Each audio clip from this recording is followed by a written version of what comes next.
ஓம் ஸ்ரீ சந்திரசேகரேந்திர அஸ்மதாச்சாரியாய நமோ நமः. ஓம் ஸ்ரீ சந்திரமௌலி பாதாப்ஜ மதுபாய நமோ நமः. ஓம் ஆச்சாரிய பாதாதிஷ்ட நாபிஷிக்தாய நமோ நமः. ஓம் சர்வஜ்ஞாச்சாரிய பகவத் ஸ்வரூபாய நமோ நமः. ஓம் அஷ்டாங்க யோக நிஷ்டா கரிஷ்டாய நமோ நமः. ஓம் சனகாதி மகாயோகி சதுருஷாய நமோ நமः. ஓம் சீக்கிரசித்திகராணிக சிக்ஷனாய நமோ நமः. ஓம் அமானித்வாதி முக்கியார்த்த ஸ்திதிதாய நமோ நமः. ஓம் அகண்டேக ரசானந்த பிரபோதாய நமோ நமः. ஓம் நித்யாநித்ய விவேக பிரதாயகாய நமோ நமः. ஓம் பிரத்யேக ரசாகண்ட சிச்சுகாய நமோ நமः.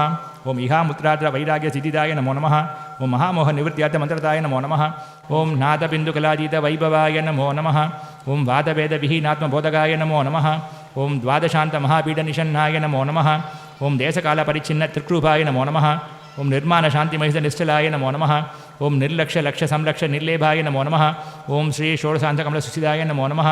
ஓம் ஸ்ரீ சந்திரசேகரேந்திர ஸ்ரீ சரஸ்வதியை நமோ நமः.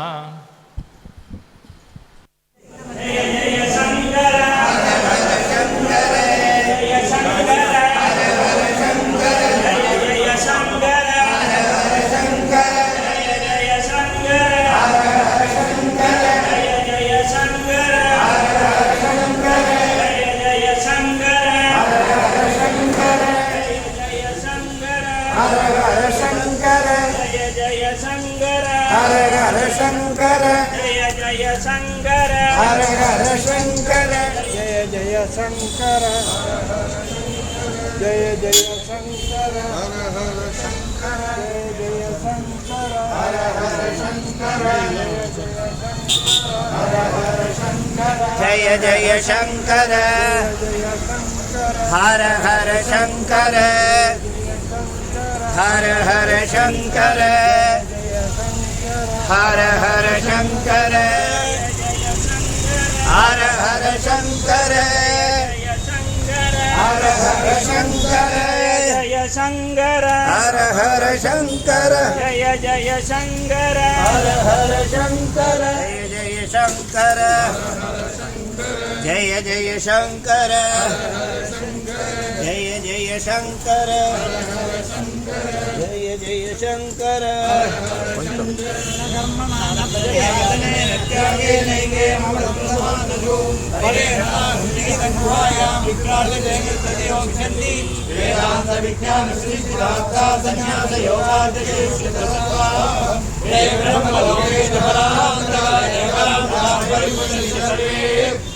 विभावं परमेश्वभूतं यत्पुण्डरीकं पर्वस्य संगतं सकलविदग्नं गगनं विशोकस्तस्मिन् यदन्तस्तदुपासितव्यं यो वेदादौ स्वरप्रोक्तो वेदान्ते च प्रतिष्ठितः तस्य प्रविलीनस्य परस्य महेश्वरः.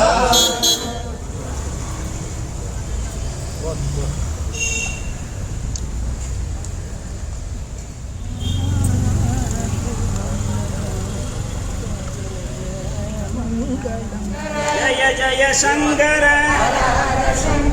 जय जय शंकर जय जय शंकर जय जय शंकर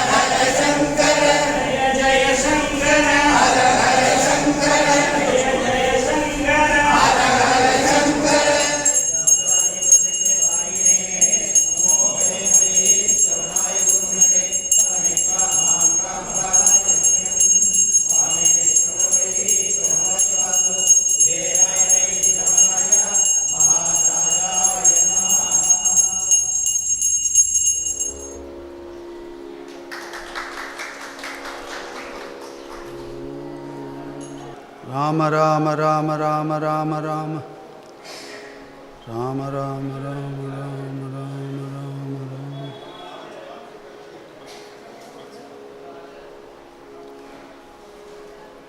ज्ञान सिद्धि विनायक मूर्ति की जय. ज्ञानानंद सद्गुरु महाराज की जय. हर हर नमः पार्वती पतये.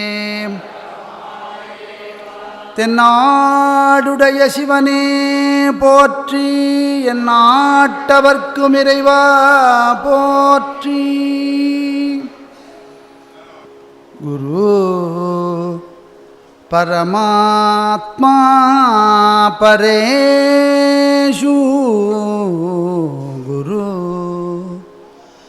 பரமாத்மா பரேஷு, ஐசா ஜாஞ்சா திருட விஸ்வாசு, குரு பரமாத்மா பரேஷு, குரு பரமாத்மா பரேஷு, ஐசா ஜாஞ்சா திருட விஸ்வாசு, குரு பரமாத்மா பரேஷு பரேஷு, குரு பரமாத்மா பரேஷு. தேவதயா சாங்கில தேவதயா ச அங்கிலா, தேவதயா ச அங்கிலா, ஸ்வயே சஞ்சிலா தியாஞ்சே கரா, ஸ்வயே சஞ்சிலா பரேஷு, குரு பரமாத்மா பரேஷு, ஐசா ஜாஞ்சா திருட விஸ்வாசு, குரு பரமாத்மா பரேஷு. ஏகா ஜனார்தன குருதேவ, ஏகா ஜனார்தன குருதேவ, தேவ தேவ தேவ தேவ, ஏகா ஜனார்தன குருதேவ, ஏதே நாகிப சம்சய, குரு பரமாத்மா பரேஷு, குரு பரமாத்மா பரேஷு பரேஷு, குரு பரமாத்மா பரேஷு. जय जय शंकर हर हर शंकर, जय जय शंकर हर हर शंकर, जय जय शंकर हर हर शंकर, जय जय शंकर हर हर शंकर, जय जय शंकर हर हर शंकर, जय जय शंकर हर हर शंकर, जय जय शंकर हर हर शंकर, जय जय शंकर हर हर शंकर, जय जय शंकर हर हर शंकर. பெரிவாள் திருவடிகளே சரணம் சரணம். தட்சிணாமூர்த்தி சமாரம்பாம் சங்கராச்சார்ய மத்தியமாம் அஸ்மதாச்சார்ய பர்யந்தாம் வந்தே குரு பரம்பராம். அபார கருணா சிந்தும் ஞானதம் சாந்தரூபிணம் ஸ்ரீமச்சந்திரசேகரகுரும் प्रणमामि मुदान्वहम्. सद्गुरुनाथ महाराज की जय. அற்புதமான ஆஷாட ஏகாதசி அன்றைக்கே அனுஷமும் வந்து புதன்கிழமையாகவும் இன்றைக்கி ஒரு மிகச்சிறந்த நாளாக இருக்குது. இன்றைக்கி நிறையா சிக்னிஃபிகன்ஸ் இருக்குது. இன்றைக்கி நமக்கெல்லாம் கிருஷ்ணலீலா தரங்கிணி அனுகிரகம் பண்ண நாராயண தீர்த்தருடைய ஜெயந்தியும் இன்றைக்கி தான். பெரிவாளை நம்ம எல்லாம் கொண்டாடுற அனுஷமும் இன்றைக்கி ஆஷாட ஏகாதசி புதன்கிழமையோடு சேர்ந்த ஒரு அற்புதமான நல்லாளில் நம்ம ஸ்ரீமடத்துக்கு ஒரு முக்கியமான தினமாகவும் இது இருக்கு. அனுஷத்தை தவிர என்ன அப்படின்னா, நம்ம பெரியவா இன்றைக்கி ராமேஸ்வரத்தில் ராமநாத சுவாமிக்கு கங்கா ஜலத்தினால் அபிஷேகம் பண்ணியிருக்கார். காசி யாத்திரை போயிட்டு வந்து இன்றைக்கி ராமநாத சுவாமிக்கு ஒரு தன்னுடைய கமலக்கரங்களால் அவருக்கு கங்கா தீர்த்தத்தினால் அபிஷேகம் பண்ணி பர்வதவர்தினி சமேத ராமநாத சுவாமியோட அனுகிரகம் நமக்கு எல்லாருக்கும் கிடைக்கணும். நம்மெல்லாம் ஏதாவது செஞ்சோம்னா சங்கல்பம் பண்ணிட்டு நம்ம குடும்பம் நன்னா இருக்கணும் அப்படின்னு தான் நம்மளுடைய பிரார்த்தனைகள்லாம் இருக்கும். ஆனால் மடத்தில் பெரியவா நித்தியம் என்ன பூஜை பண்ணுறா அப்படின்னா லோகக்ஷேமார்த்தத்துக்காக பூஜை பண்ணிட்டு இருக்கா. அதுதான் நம்மளுடைய மடத்துடைய ஒரு சிறப்பு. அப்படி தைலதாரையாக ஒரு அவிச்சின்ன பரம்பரையாக இருக்குது. இது வரைக்கும் எந்த ஒரு பிரேக்கும் இல்லாத ஒரு பரம்பரை. அந்த பரம்பரையில் வந்த குரு மகனீயர்கள் நமக்கு காலங்காலத்திற்கு நம்மளுடைய தலைமுறையாக குருவாக இருந்து நமக்கெல்லாம் வழிகாட்டிண்டு நமக்கு நம்மளுடைய பரமக்ஷேமத்துக்காக பிரார்த்தனை பண்ணிட்டு இருக்கா. பகவத்பாதாவை பற்றி சொல்கிற போது அவர் பகவத்பாதர் அப்படின்னு அடையாளம் காமிக்கிறார். என்ன அப்படின்னா ஆதாரமே இல்லாமல் எந்த ஒரு தெய்வ பக்தியும் இல்லாமல் இந்த உலகத்தில் பிறக்கிற ஜீவன்களுக்கு பகவானுடைய பாதத்தை காமிக்கிறதுக்காக அவதாரம் பண்ணியிருக்காருங்கிறதுனால அவருக்கு பகவத்பாதர். அந்த வழியில் வந்தவா. மடத்து பேதம் கிடையாது. பகவத்பாதாள் நிறுவின மடங்களில் பகவத்பாதாளுக்கே உள்ள மடம் அப்படின்னு சொல்லப்படுறதான மூலாம்நாய மடம். அந்த மடத்தில் இருக்கிற பெரியவா நமக்கு அனுகிரகம் பண்ணுறது என்ன அப்படின்னா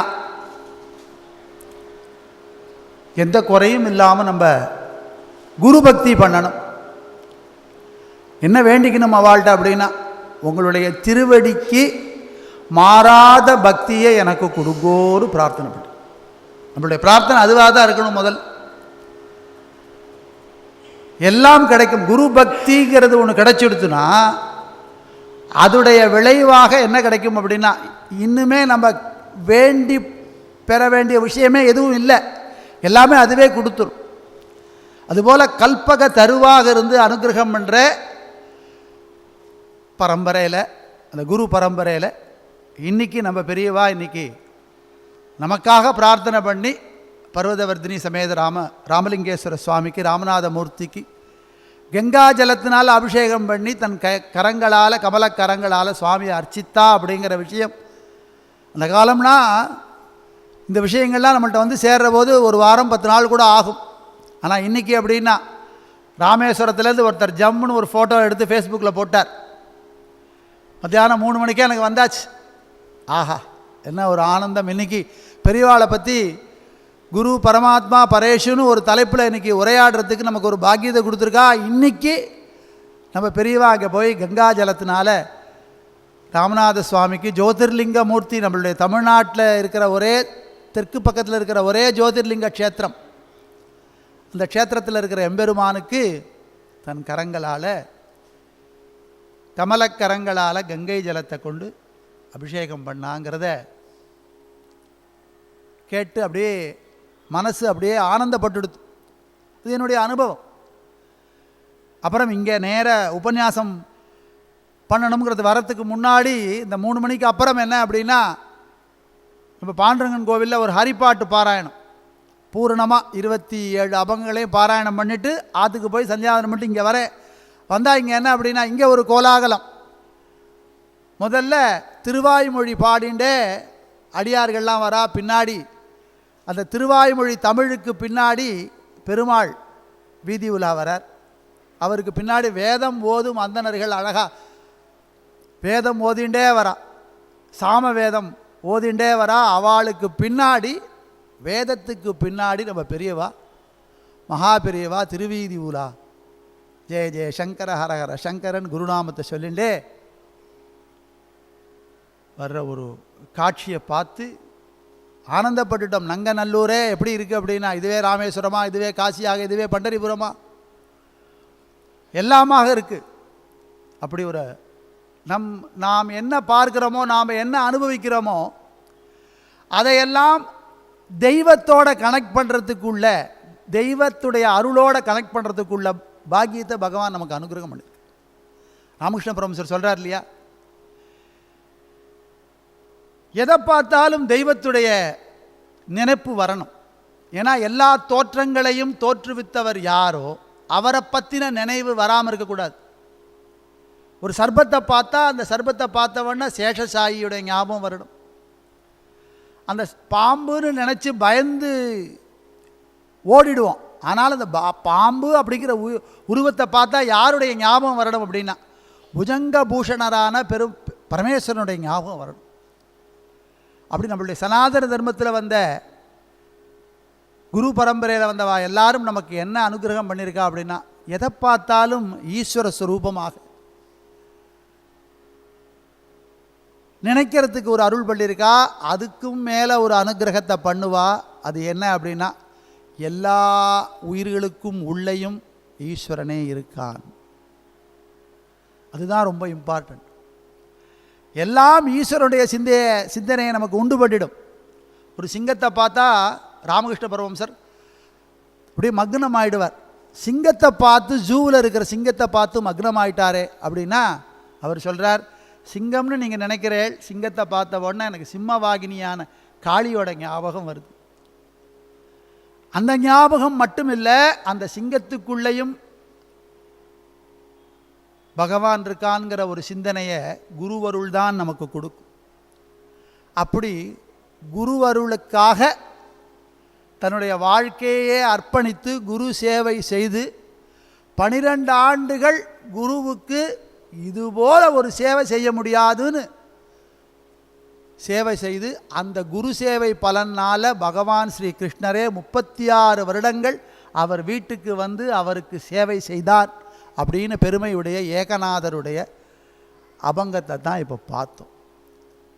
குரு பரமாத்மா பரேஷு, குரு பரமாத்மா பரேஷு, ஐசா ஜாஞ்சா திருட விஸ்வாசு, குரு பரமாத்மா பரேஷு. குரு பரமாத்மா, ஜீவாத்மா பரமாத்மா ச முக்தானாம் பரமாகதிஹி. ஜீவாத்மாவோட இருக்கிற பரமாத்மா, ஜீவாத்மாக்குள்ள இருக்கிற பரமாத்மா, அதனால தான் கிருஷ்ண பரமாத்மா. குருதான் பரமாத்மா. குரு பரமாத்மா பரேஷு. இதுக்கு மேலே ஒன்றும் உயர்ந்ததாக இல்லை. இந்த குரு பக்தி பண்ணுறவாளை பற்றி ராமகிருஷ்ண பரமஹம்சர் சொல்கிறார், என்ன வேணுமோ அது உங்களுக்கு கிடைச்சாச்சு. இன்னுமே என்ன தபஸு, யாகங்கள், யஜ்ஞங்கள், சரீரத்தை வதிச்சுக்கிண்டு, அதாவது அதுக்கு ஹானி பண்ணிக்கிண்டு எந்த ஒரு எஃபர்ட்டும் தேவையில்லை. உங்களுக்கு குரு கிடைச்சாச்சா, இனஃப். இன்னுமே என்ன பண்ணும் அப்படின்னா, குருநாதாளுடைய நாமத்தை சொல்லிகிட்டே இருங்க. நான் ஏதாவது தபஸ் பண்ணி மேலே ஏற வேணுமா அப்படின்னா, யார் தபஸ் பண்ணாரோ அவரே உங்களுக்கு குருவாக கிடைச்சாச்சு. இனிமேல் என்ன வேணும் உங்களுக்கு? நீங்கள் என்ன தபஸ் பண்ணி என்ன ஆக வேண்டியது இருக்கு? இதுக்கு பிரமாணம் என்னென்னா, அவரே சொல்லியிருக்கார் தன் வாக்கால். நான் ராமகிருஷ்ண மடத்தில் 5 வருட காலம் ராமகிருஷ்ண மாணவர் இல்லத்தில் படித்தவன். ராமகிருஷ்ணனுடைய அமுதமொழிகள்லாம் எடுத்து படிச்சிருக்கேன். நாங்கள் டெய்லி பாராயணம் பண்ணணும். ஒரு 5 பேஜ் படித்தா தான் சாப்பாடு எங்களுக்கு. இப்படி பாராயணம் பண்ணுற போது வரும் அதில் வாக்கியம். அம்மா சொல்கிறா, சாரதா தேவியார், குரு பக்தி பண்ணி குருநாதால அடைஞ்சாச்சு. உங்களுக்கெல்லாம் குரு பக்தி பண்ணுறதுக்குள்ள வாய்ப்பு இந்த பிறவியில் கிடைச்சாச்சு. இனிமேல் உங்களுக்கு பிறவியே கிடையாது அடுத்தாப்புல. எதனால் அப்படின்னா, குரு கிடைச்சதுனால. இனிமேல் என்ன பண்ணணும் அப்படின்னா, ராமகிருஷ்ண ராமகிருஷ்ண ராமகிருஷ்ணன் ராமகிருஷ்ணருடைய நாமத்தை சொல்லிட்டு இந்த வாழ்நாள் முழுக்க அதையே தபசாக கொண்டு இருக்கலாம். அதுவே உங்களுக்கு மோட்சத்தை கொடுத்துரும். இதுக்காக உடலை வரத்தி இந்த பஞ்சாக்னியில் தபஸ் பண்ணணும், அது பண்ணணும், இது பண்ணணும், இந்த யோகத்தை கற்றுக்கணும், இந்த இத்தனை புஸ்தகங்களை படிக்கணும், ஏதாவது ஒரு மந்திரத்தை எடுத்துக்கணும்னு இல்லை. குருநாதாளுடைய நாமம் இருக்கே அதுவே உயர்ந்தது. சரி, குருநாதர் தான் பரமாத்மா பரேஷு, இதுக்கு என்ன பிரமாணம்னா திருமூலர் சொல்கிறார். குருவே சிவன் என கூறினான் நந்தி, குருவே சிவன் என குறித்தோரார். குருவே சிவனும் கோணுமாய் நிற்கும், குருவே உரை உணர்வு அற்றதோர் கோவே. குருவே சிவன் என கூறினான் நந்தி. இந்த சைவ பரம்பரையில் முதல் குருநாதர் யார் அப்படின்னா நந்தியம்பெருமான் தான் குருநாதர். இந்த குருநாதர் என்ன சொல்கிறார் அப்படின்னா, குரு தான் சிவன் காமிக்கிறார், அடையாளம் காமிக்கிறார். குருவே சிவன் என கூறினான் நந்தி. குருதான் சிவன் சொல்லிட்டார், அதுக்கு மேலே ஒன்றும் இல்லை. குருவே சிவன் என குறித்தோரார்.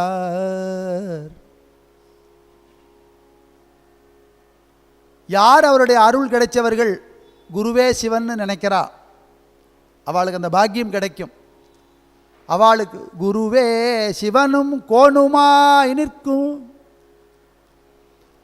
குருவே சிவபெருமானாக உயிர்க்கு தலைவனாக அவனே துணையாக இருப்பான். அந்த குருவை பற்றி வார்த்தையால் ஏதாவது சொல்ல முடியுமா அப்படின்னா, குருவே உரை உணர்வு அற்றதோர் கோவே. அவரை பற்றி நீங்கள் ஒன்றும் சொல்ல முடியாது. வார்த்தையால் ஏதாவது அவரை விவரிக்க முடியுமானா முடியாது. ஒன்றே ஒன்று சொல்லலாம், பெரியவா திருவடி சரணம், ஹரஹர சங்கர ஜெய ஜெய சங்கரன்னு சொல்லிக்கலாம். முழுசாக அவரை பற்றி நான் ஏதாவது படிச்சிருக்கேன், முழுசாக எல்லாத்தையும் சொல்ல முடியும் அப்படின்னா உங்களால் முடியாது அப்படின்னு திருமூலர் தன்னுடைய திருமந்திரத்தில் ஐசா ஜாஞ்சா திருட விஸ்வாசு, குருவே உயர்ந்த பரம்பொருள், குருவுக்கு இணையாக யாரும் இல்லை அப்படின்னு நினச்சி குரு பக்தி பண்ணுறவன். ஐசா ஜாஞ்சா திருட விஸ்வாசு, திருடமான விஸ்வாசம் உடையவன் யார் இருக்காரோ அவனுக்கு குரு பரமாத்மா பரேஷு, குரு துணையாகவே இருக்கார், உயிருக்கு துணையாக இருக்காரா. இந்த குரு தான் எனக்கு எல்லாம்னு நினைச்ச பக்தனுக்கு சகாயம் பண்ணுறதுக்கு பகவான் வரான். அவர் வீடு தேடி வளரான். தேவதயா சாங்கிலா, தேவதயா சாங்கிலா, அவன் அங்கீகாரம் பண்ணி அவன் வீட்டுக்கே வரான். தேவதயா சாங்கிலா ஸ்வயே சஞ்சிலா தியாஞ்சேகரா, தானே அவனுடைய வீட்டில் வேலைக்காரனாக வந்து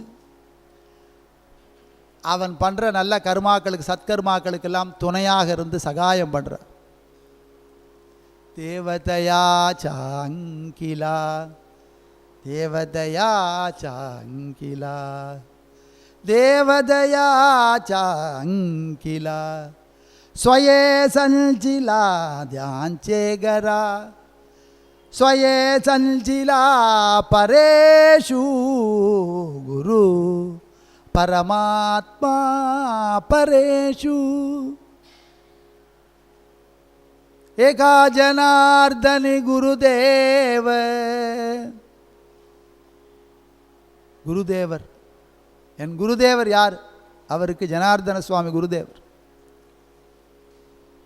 ஏகா ஜனார்தனி குருதேவ, குருதான் தேவன், தேவன் தான் குரு.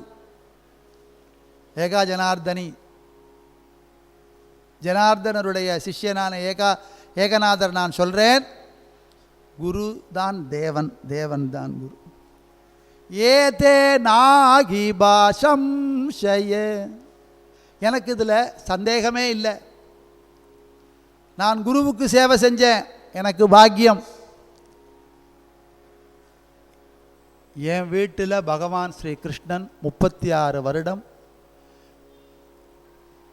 எனக்கு சகாயம் பண்ணுறதுக்காக, கைங்கரியம் பண்ணுறதுக்காக 36 வருடம் என் வீட்டில் இருந்தான். அதனால் நான் சொல்கிறேன், குரு வேற இல்லை, தேவன் வேற இல்லை. ஒரு 20 நாளைக்கு முன்னாடி ஏகநாதருடைய இல்லத்துக்கே போய் அவர் இல்லத்திலேயே ஒரு நாள் முழுக்க தங்கி, ஒரு இரவு தங்கி, பானுதாசர் எந்த வீட்டில் இருந்தாரோ, ஏகநாதர் எந்த வீட்டில் இருந்தாரோ, எந்த வீட்டில் இருந்துட்டு அவர் குரு பக்தி பண்ணாரோ, எந்த வீட்டில் கிருஷ்ணன் 36 வருடம் அவருக்கு அவர் வீட்டிலேயே இருந்து சேவை செஞ்சானோ அந்த வீட்டுக்கு போய் ஒரு 2 நாள் அங்கே தங்கி, எங்கே இருக்குன்னா பிரதிஷ்டானபுரம்னு சொல்லப்படுற பைட்டன், பூனாவிலேருந்து ஒரு 6 மணி நேரம், 240 கிலோமீட்டர், அந்த தலத்துக்கு போய் அங்கு பால்கி பிரஸ்தான், இது ஆஷாட ஏகாதசி சமயம் இல்லையா, அங்கேருந்து பால்கி கிளம்பித்து அந்த பால்கி பிரஸ்தான தரிசனம் பண்ணிவிட்டு நேராக இங்கே வந்து குரு பரமாத்மா பரேஷு அப்படின்னு இந்த உபன்யாசத்தை சொல்கிறதுக்குள்ள பாக்கியத்தை ஏகநாதர் அனுகிரகம் பண்ணியிருக்கா, மகாபிரிவா அனுகிரகம் பண்ணியிருக்கா. குருநாதாளுடைய அனுகிரகம் சம்பிரதாயங்கள் எல்லாம் நிறையா இருக்குது. ஆனால் அதில் மாறாத ஒரு விஷயம் எது அப்படின்னா குரு பக்தி. குரு பக்தி ஒன்று மட்டும் மாறாதது. சம்பிரதாயங்கள் வேலை இருக்கலாம், சைவம் வைணவம், அதுக்குள்ளேயே பல பிரிவுகள் உட்பிரிவுகள் எல்லாம் இருக்கலாம். ஆனாலும் ஆச்சாரி பக்தி அப்படிங்கிறத வைணவம் கொண்டாடுறது, சைவம் கொண்டாடுறது. நமக்கு ஸ்மார்த்தர்களான நமக்கு அதை தவிர வேற ஒன்றுமே இல்லை அப்படின்னு தான் சொல்லணும். பகவத்பாதாள் நமக்கு முதல்ல ஊட்டின பாலே எது அப்படின்னா, பகவத்பாதாளாக இருக்கிற ஆச்சாரியர்களை அனுஷ்டிக்கிறதுக்கு, அவளுடைய சம்பிரதாயத்தை அனுஷ்டிக்கிறதுக்கு, அவளுடைய அனுகிரகத்தை பெற்று அந்த சம்பிரதாயத்தை அனுஷ்டிக்கணுங்கிறது தான் நமக்கு முதல்ல ஊட்டப்பட்ட பால். அம்மாவுடைய ஸ்தனத்திலிருந்து பால் எப்படி கொடுக்கறதோ அதுபோல் பகவத்பாதாள் நமக்கு அனுகிரகம் பண்ணியிருக்கிறது. அதுதான் முதல். ஆச்சாரிய சம்பிரதாயத்தை மதிக்கணும், அதுக்கு தான் முதல் பிராதானியம் கொடுக்கணும் அப்படிங்கிறது தான் நம்மளுடைய ஸ்மார்த்த சம்பிரதாயம். அப்படி குருபக்தி பண்ணுறவாளுக்கு என்ன கிடைக்கும்? பாகவதத்தில் முதல் ஸ்லோகமே என்ன சொல்கிறது அப்படின்னா, குரோர் அனுகிரகேன ஏவ புமான் பூர்ண பிரசாந்தையே. அலைஞ்சி எங்கெங்கேயோ போய் எதையோ கற்றுக்கணும், அதை கற்றுக்கணும், இதை கற்றுக்கணும், இந்த அருளை பெறணும், அந்த அருளை பெறணும், எல்லாம் உனக்கு மனசாந்தியை கொடுக்குமானா கொடுக்காது. உனக்கு மனசாந்தி யார்கிட்டேருந்து கிடைக்கும் அப்படின்னா குருநாதருடைய அனுகிரகத்தினால மட்டுமே கிடைக்கும். குரோர் அனுகிரகேன ஏவ புமான், அதனால மட்டுமே. பூர்ண பிரசாந்தைய, பூர்ண சாந்தி உனக்கு அதனால தான் கிடைக்கும். குரு பரமாத்மா பரேஷு, பகவான் தானே ஒரு ஜீவனுக்கு இந்த சாந்தியை, மனசாந்தியை கொடுத்துட முடியுமான்னா அவர் கொடுக்க மாட்டார். ராமகிருஷ்ண பரமஹம்சர் சொல்கிறார், அவர் ஒரு மெசஞ்சரை அனுப்பிச்சி வைப்பார், அவர் ஒரு வழிகாட்டியை அனுப்பிச்சி வைப்பார், அவர் தான் உனக்கு வழிகாட்டுவார். இந்த குருநாதாள் வழிகாமிப்பார், அந்த வழியில் நீ நடந்தேனா அது நேரான வழி. புதுசாக ஊருக்கு போகிறவன் தன்னுடைய சாமானெல்லாம் ஒரு இடத்துல கொண்டு போய் பத்திரமா வச்சுட்டு, அங்கே அந்த ஊரில் யார் எல்லா பக்கமும் தெரியுமோ அவர்கிட்ட கேட்டுட்டு எப்படி அந்த ஊருக்குள்ளே, புது ஊருக்குள்ளே எப்படி பிரவேசம் பண்ணி எல்லா இடத்துக்கும் போயிட்டு வரானோ, அதுபோல் இப்பிறவியில் தகுதியான குருவை அடையறத்துக்கு உள்ள முயற்சியை எடுத்துக்கணும். குரு வேணும்னு அழுதவா நிறையா பேர். மாணிக்க வாசகர் அழறார். குரு இல்லாமல் போயிடுத்துனா நான் என்ன பண்ணுவேன்? சொக்கநாத பெருமான்கிட்ட போய் அழறார். சொக்கநாதர் அவரே வர முடியும், அவரே நேராக வந்து அனுகிரகம் பண்ண முடியும். ஆனால் அவர் என்ன பண்ணார் அப்படின்னா, போ ஆவுடையார் கோவிலுக்குன்னு சொல்லி தானே அந்த குருந்த மரத்தடியில் வந்து அமர்ந்திருந்து உபதேசம் பண்ணார், அனுகிரகம் பண்ணார். எப்படி அப்படின்னா வேறொரு உருவம் எடுத்து, மானுட உருவம் எடுத்து வந்து அனுகிரகம் பண்ணார். என்ன காரணம் அப்படின்னா, மான்களை எல்லாம் பிடிக்கிறதுக்கு வேட்டைக்காரன் என்ன பண்ணுவான் அப்படின்னா, மான்கள் போல சில பொம்மைகளை அங்கங்கே வைப்பான்.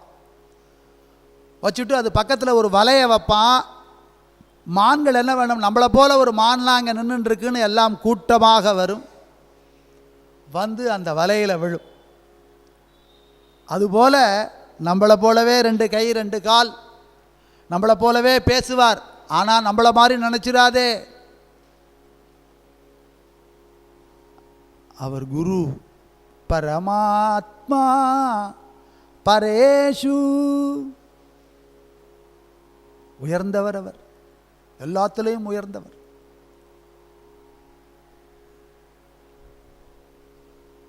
குரு பக்தி பண்ணுறவாளுக்கு என்ன மகிமை அப்படின்னா, ராமகிருஷ்ண பரமஹம்சர் சொல்கிறார், வறுத்த பயறு மறுபடியும் முளைக்கிறது இல்லை. வெறும் பயராக இருந்ததுன்னா அது மறுபடியும் முளைக்கும், மறுபடியும் அதுலேருந்து பயறு வரும், அது முளைக்கும். இந்த வறுத்த பயிர் எங்கேயாவது முளைக்குமா? இந்த குரு பக்தி பண்ணுறவாள்லாம் உங்களெல்லாம் வறுத்துட்டார், இனிமேல் நீங்களாம் முளைக்க மாட்டேன், மறுபிறவி இல்லைன்னு அர்த்தம். இவாள்கிட்டேருந்து நம்ம உபதேசமாக எடுத்துக்க முடியுமா அப்படின்னா, அவளை கேட்டு அவள்கிட்டேருந்து உபதேசத்தை வாங்கிக்கோ, அவளுக்கு மட்டும் எப்படி எல்லாம் தெரியும் அப்படின்னா அதுக்கும் சொல்கிறார். நீ உலக வாழ்க்கையில் எல்லா விஷயத்திலையும் ஈடுபட்டு உன் மனசை நிறையா ஆசாபாசங்களுக்கு இடம் கொடுத்துட்டு கொஞ்சம் பகவானுக்கு கொடுத்துட்டு நீ இருக்க. ஆனால் அவள்லாம் எப்படி இருக்கா அப்படின்னா, ஆசாபாசத்துக்கிட்டேயே போகாமல் தன் மனசை முழுக்க பகவான்கிட்ட கொடுத்து அர்ப்பணம் பண்ணிட்டு இருக்கிறவா. அது எப்படியாப்பட்டவாங்கிறத சொல்கிறார். 4 பேர் உட்காந்து சீட்டு விளையாடுறா. ஆனால் இந்த சீட்டு விளையாட்டை பார்க்குற ஒருத்தருக்கு அடுத்தாப்பில் எந்த சீட்டை போட்டு எந்த சீட்டை எடுக்கணுங்கிறது தெரியும். ஏன்னா அவர் சீட்டு விளையாடுறவர் இல்லை. அதுபோல் அந்த குருநாதாளுக்கு எல்லாம் தெரியும். நீ எப்படி இருக்கணும், எப்படி போகணும், எந்த வழியில் செல்லணும், எதை கற்றுக்கணும், எப்படி நடந்துக்கணும். அப்படி எல்லாம் அறிந்த ஒரு குரு உனக்கு கிடைக்கணும்.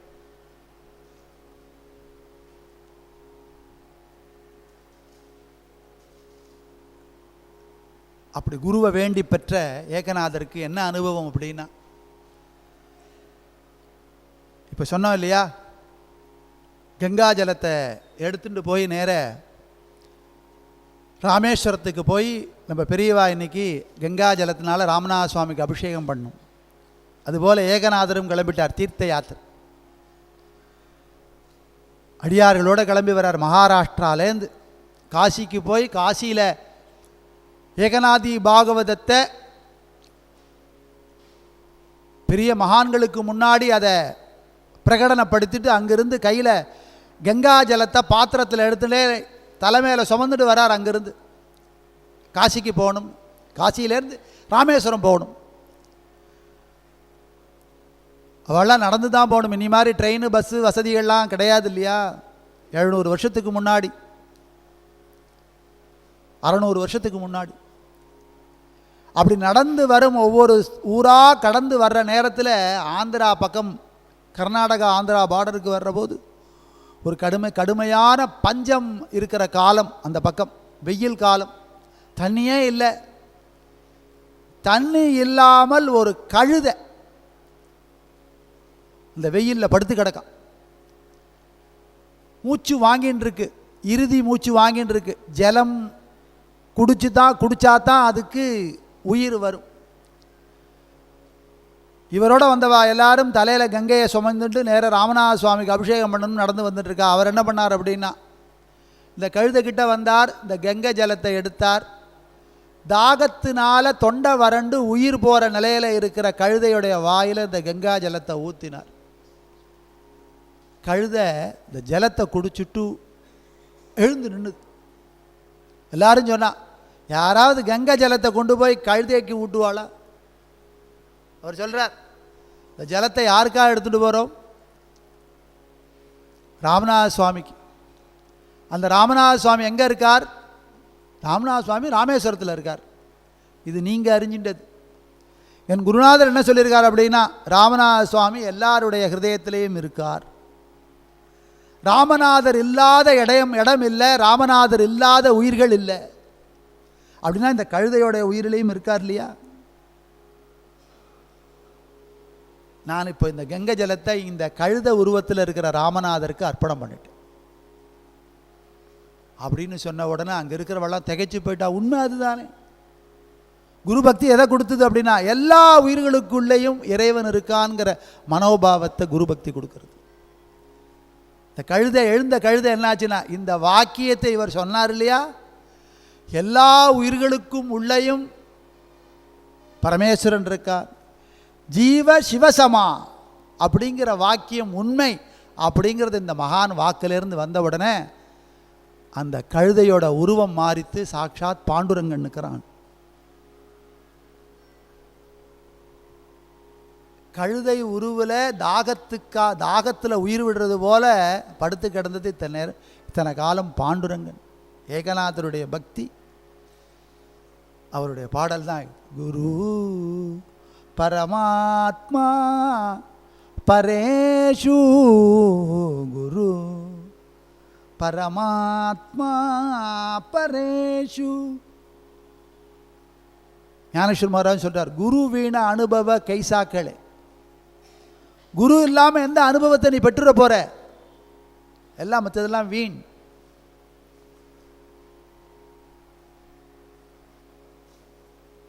நம்மளுடைய பகவத்பாதாள் சம்பிரதாயத்தில் இருக்கிற ஷண்மத ஸ்தாபனர், ஷண்மத ஸ்தாபனாச்சாரியார்னு சொல்லப்படுற பகவத்பாதாள் நமக்கு என்ன அனுகிரகம் பண்ணியிருக்கார் அப்படின்னா, கணாபத்தியம், கௌமாரம், சாக்தம், சௌரம், சைவம், வைஷ்ணவம் அப்படிங்கிற இந்த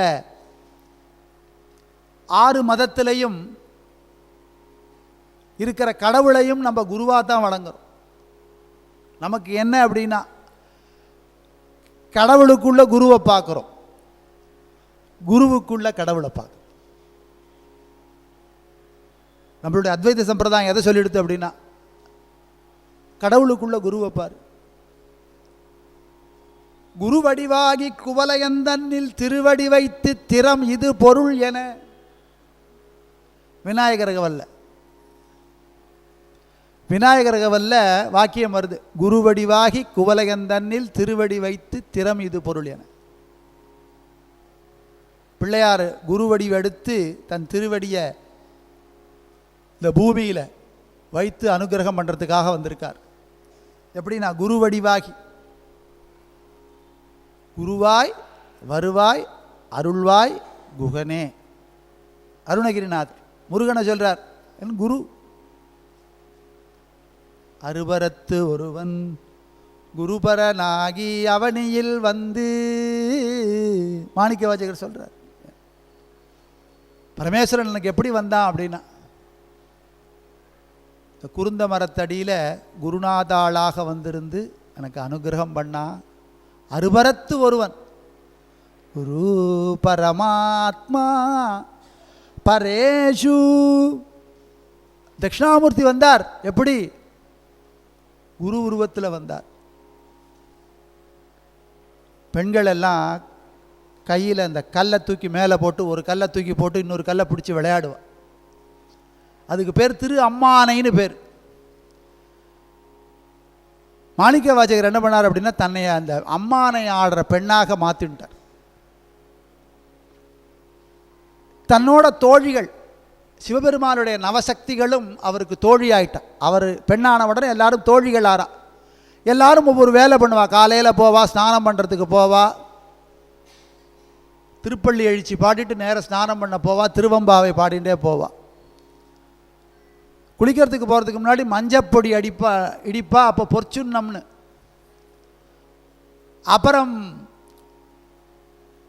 குளிச்சுட்டு வந்ததுக்கப்புறம் சுவாமிக்கு பூ பறிப்பா. பூவல்லி, பூ பறிக்கிற போது ஒரு பாடல், பூ கட்டுற போது ஒரு பாடல். அப்படி சுவாமிக்கு பூஜையெல்லாம் முடிஞ்சதுக்கப்புறம் இவெல்லாம் விளையாடின்னு இருக்கா, கல்லை தூக்கி போட்டு. அப்படி தன்னை பாவிச்சுக்கிறார். நவசக்திகளும் இவருக்கு தோழியாயிடுது. கேட்டாயோ தோழி கிரி செய்த வாரொருவன் தீட்டார் மதில் புடைசூழ் தென்னன் பெருந்துரையான் காட்டாதனவெல்லாம் காட்டி சிவங்காட்டி தன் தாழ் தாமரை காட்டி தன் கருணை தேன் காட்டி தனக்கு அனுகிரகம் பண்ணதை சொல்கிறார். குருவாக வந்து எனக்கு அனுகிரகம் பண்ணார், தன் கருணை தேன் காட்டி தாள் காட்டி சிவம் காட்டி. அப்படி நயன ஹஸ்த பாத வாக்தீஷை எனக்கு கொடுத்தார் குருநாதர். தட்சிணாமூர்த்தியே குருந்த மரத்தடியில் அமர்ந்திருந்து எனக்கு அனுகிரகம் பண்ணுறார். அருபரத்து ஒருவன் குருபரனாகி அவனியில் வந்து, இது வைணவ சைவத்தில் இருக்கு. வைணவத்தில் என்ன இருக்குது அப்படின்னா, கிருஷ்ணம் வந்தே ஜெகத்குரு வசுதேவ சுதம் தேவம் கம்சஜானூர மர்தனம் தேவகி பரமானந்தம் கிருஷ்ணம் வந்தே ஜெகத்குரு. ஜெகத்துக்கே குரு கீதாச்சாரியன். அப்படி தான் வைணவம் பகவானை குருவாக கொண்டாடுறது. அகணிததாரா கணங்களின் நடுவே ஆதிபராசக்தி ஆடுகின்றாள். அவள் சகல சராச்சரத்தும் தங்கச்சிலம்பொலிக்க ஜெகதீஸ்வரி அவள் ஆடுகின்றாள். இப்போ சுவாமியோட ஞானானந்த தபோவன பாடலில் வர்றது. கனக கமலந்தனில் கலந்த சிவப்பொருளை கலந்து பேரின்பம் காட்டும் கனல் வடிவானவளாம் நானற்ற நல்லோர்க்கென்றும் நான் இதோ என்று தோன்றும். நானற்ற நல்லோர்க்கெல்லாம் நான் இதோ என்று தோன்றும் ஞான பரமேஸ்வரி ஆடுகின்றாள். அவள் ஞான பரமேஸ்வரி ஆடுகின்றாள். கனக கமலந்தன்னில் கலந்த சிவப்பொருளை. அம்பாளும் அங்கே எப்படி இருக்கா அப்படின்னா, சிவந்த மேனியுடையவளாக கனல் வடிவானவளாம், அக்னி ரூபமாக இருக்கிற குருவாக பார்க்கிறார் அகஸ்தியர்.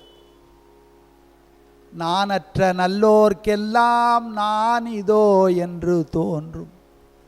அகங்காரம் அற்று ஆணவம் அற்று அவளுடைய திருவடியை அடைஞ்சவா அத்தனை பேருக்கும் அவளே குருமண்டல ரூபிணியாக இருந்து அனுகிரகம் பண்ணுறாள் அம்பாள். அப்படி சாக்தத்திலையும் அம்பாளை குருவாக பார்க்குறது. அப்புறம் சௌரத்தில் என்னன்னு பார்க்குறோம். எல்லா தேவதைகளுடைய ரூபமாகத்தான் சூரியநாராயணமூர்த்தி இருக்கார். பானுமண்டல மத்தியஸ்தாய நமகான் அத்தனை சுவாமிக்கும் பேர். அம்பாளுக்கும் பானுமண்டலத்துக்குள்ளே இருக்கிறவளாகத்தான் பேர். அப்படியா அரு சமயத்திலையும் இருக்கிற பகவான் குருவாக பார்க்கப்படுறார். குரு பரமாத்மா பரேஷு குரு பரமாத்மா பரேஷு. குரு என்ன அனுகிரகம் பண்ணுறார் அப்படின்னா, நான் அப்படிங்கிற அகங்காரத்தை இழக்கிறது தான் நம்மளுடைய வேலை. வேறு என்னென்னா, குரு சன்னதியில் போய் எதுவும் பெற்றுக்கிறதுக்கு ஒன்றும் இல்லை. ராமகிருஷ்ண பரமஹம்சர் சொல்கிறார், எம்டியாக வா, எல்லாத்தையும் கொட்டிட்டு ஆசாபாசங்கள் தீய எண்ணங்கள் எல்லாத்தையும் கூடையில் இருக்கிறதெல்லாம் கொட்டிட்டு வெறும் கூடையை எடுத்துட்டு வா, இங்கே நிறையா எடுத்துகிட்டு போகலாம். அவர் 10க்கு 10 ரூமில் உட்காந்துட்டு சொல்கிறார் குரு மகாராஜ். இங்கே என்ன இருக்குது, ஒன்றும் இல்லையே, அவர் கட்டிலில் தான் உட்காண்டிருக்காரே அப்படின்னா, அப்படி நினைக்கிற வாளுக்கு அதான் கிடைக்கும், ஒன்றும் இல்லை. இவர்கிட்ட எல்லாம் கிடைக்கும் அப்படின்னு வர்ற வாளுக்கு அங்கே கூடையில் ஒன்றும் இருக்கக்கூடாது.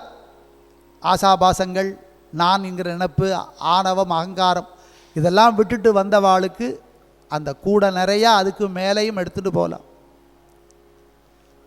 இப்போ என்ன நம்மள்கிட்ட இருக்குது அப்படின்னா, அஜ்ஞானம் தான் இருக்குது. அந்த அஜ்ஞானம் போகிறதுக்கு என்ன அப்படின்னா, அவர் கையில் ஒரு மை வச்சுருக்கார். அந்த மையை அப்படி எட்டு விடுவார். அந்த அஜ்ஞானம்ங்கிற இருளானது அப்படி நீங்கி மெய்ஞானம் அப்படிங்கிற தெளிவான பார்வை நமக்கு கிடைக்கும். அந்த பார்வையில் தான் என்ன தெரியும் அப்படின்னா, எல்லா உயிர்களுக்குள்ளேயும் இருக்கிறது பகவான். நீ வேறில்லை நான் வேறில்லாத நினப்பு எங்கே கிடைக்கும் அப்படின்னா குருநாதருடைய அனுகிரகத்தினால தான் கிடைக்கும். அஜ்ஞான திமிராந்தஸ்ய ஞானாஞ்சன ஷலாக்கயா. ஞானம் அப்படிங்கிற ஒரு மைய அவர் கையில் இருக்கிற அந்த மயில் இறகு போல், அது ஷலாக்கைனா மயில் இறகு. அந்த மயில் இறகால தான் பெண்கள் எல்லாம் எட்டுப்பா, இந்த மையிட்டுப்பா அந்த காலத்தில். அதுபோல் அந்த மைய ஞானம்ங்கிற மைய அப்படி இட்டு விடுவார். அஜ்ஞானம் அப்படிங்கிற இருளானது போகும். அஜ்ஞான திமிராந்தஸ்த ஞானாஞ்சன ஷலாக்கயா சக்ஷுருன்மிலிதம் ஏன தஸ்மை ஸ்ரீ குரவே நமஹ.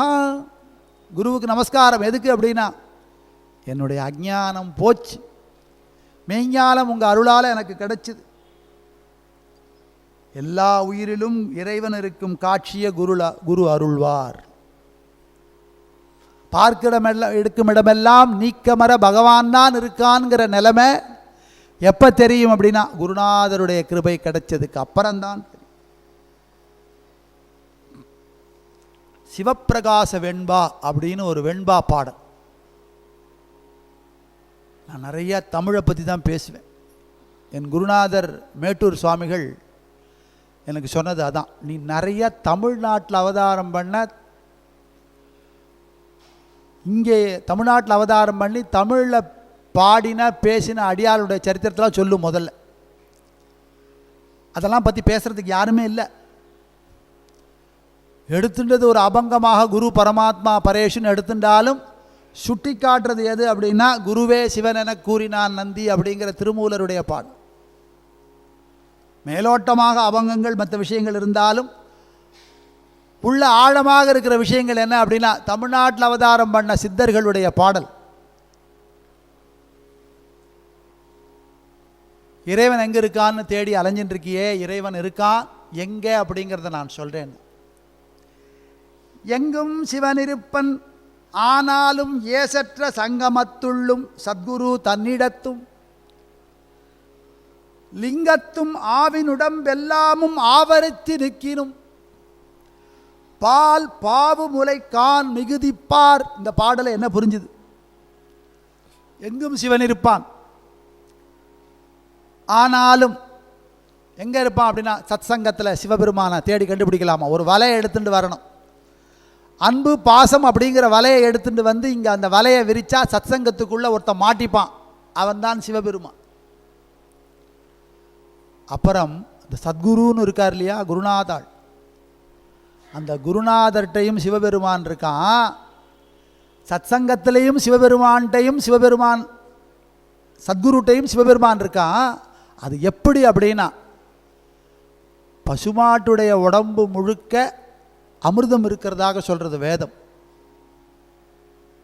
இருந்தாலும் அந்த அமிர்தம்ங்கிற பால் எங்கே கறக்கப்படுறது அப்படின்னா, அதோடைய மடுவில் இருக்கிற 4 காம்பில் இருந்து தான். அந்த 4 காம்பு இருக்கு இல்லையா, அதுதான் சத்குரு. தர்மத்தின் உருவம் பசுமாடு போல இருக்குது, அது முழுக்க அமிர்தம் இருக்குது. அது அங்கங்கே போய் தேடின்னு இருக்காது. அங்கெல்லாம் போய் பிடிச்சா, கொம்பில் பிடிச்சா வராது, வாலில் பிடிச்சா வராது, தோலை பிடிச்சா வராது. ஆனால் அமிர்தம் பொழியற அந்த மாட்டுடைய காம்பை பிடிச்ச உடனே அப்படி அமிர்தமாக பொழியும். அப்படி பசுவின் காம்பில் இருக்கிறது போல, காம்பிலிருந்து அந்த பால் பொழியறது போல குருநாதருடைய அனுகிரகம் அந்த பக்தனுக்கு அப்படியே பொழியறது. அப்படி சிவப்பிரகாச வெண்பா. என்ன முயற்சி பண்ணாலும் உனக்கு சமாதானம் கிடைச்சிடும்னு நினைச்சிடாதேங்கிற ஒரு சித்தர். இந்து கோடி உருக்கினும் கோடி விண்மணி கூடினும் அந்தகாரம் அழிவதில்லை. ஆணவம் அகங்காரம் இதெல்லாம் போயிடுமா? எவ்வளவு தபஸ் பண்ணாலும், கோவிலுக்குள்ளே வந்து பக்தியாக பாடி பரமேஸ்வரன்ட்ட உருகி எல்லாம் பிரார்த்தனை பண்ணி வெளியில் வந்து பார்க்குற போது தன் போட்ட இடத்துல செருப்பு இல்லைன்னா கோபம் வருது இல்லையா? இல்லையா? உள்ளே போய் தேவார திருவாச்சகம்லாம் சுவாமிகிட்ட பாடி உருகி மனசை பிரார்த்தனை பண்ணி, உன்னை விட்டால் எனக்கு வேறு கதியே இல்லை, புழுவாய் பிறக்கினும் புண்ணியா உன்னடி என் மனத்தே வழுவாதிருக்க வரம் தரல் வேண்டும்னு பாடிட்டு வெளியில் வந்து பார்க்குற போது செருப்பை காணும். எவன் எடுத்தான் செருப்பை?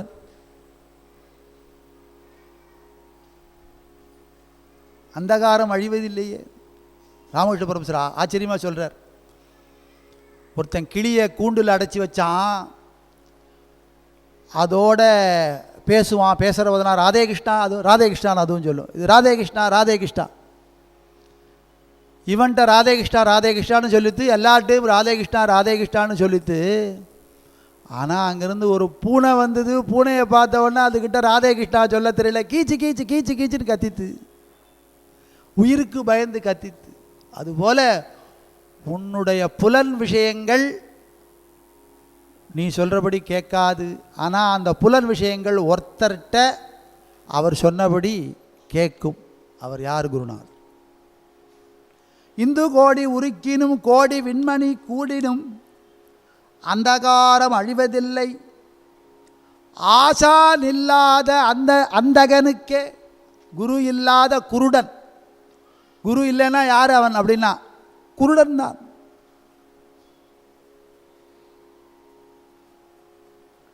சத்குரு வாஞ்சோனி சாம்படேன சோய, சத்குரு வாஞ்சோனி சாம்படேன சோய,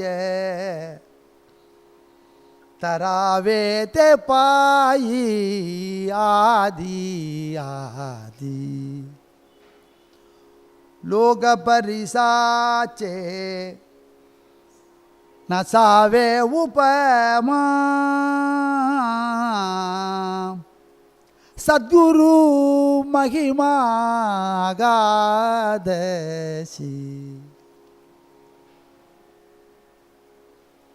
துகாமனே கைசே ஆந்தளேகே ஜன, துகாமனே கைசே.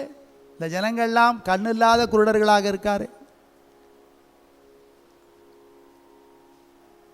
சத்குரு கிடைச்சாச்சுன்னா அப்புறம் என்ன வேணும்? சத்குருவை ஆசிரியத்தை தவிர வேற வழியே இல்லையே. இந்த உலக மக்கள் எல்லாம் குருநாதாள் கிடைச்சும் குருடுகள் போல இருக்காளே.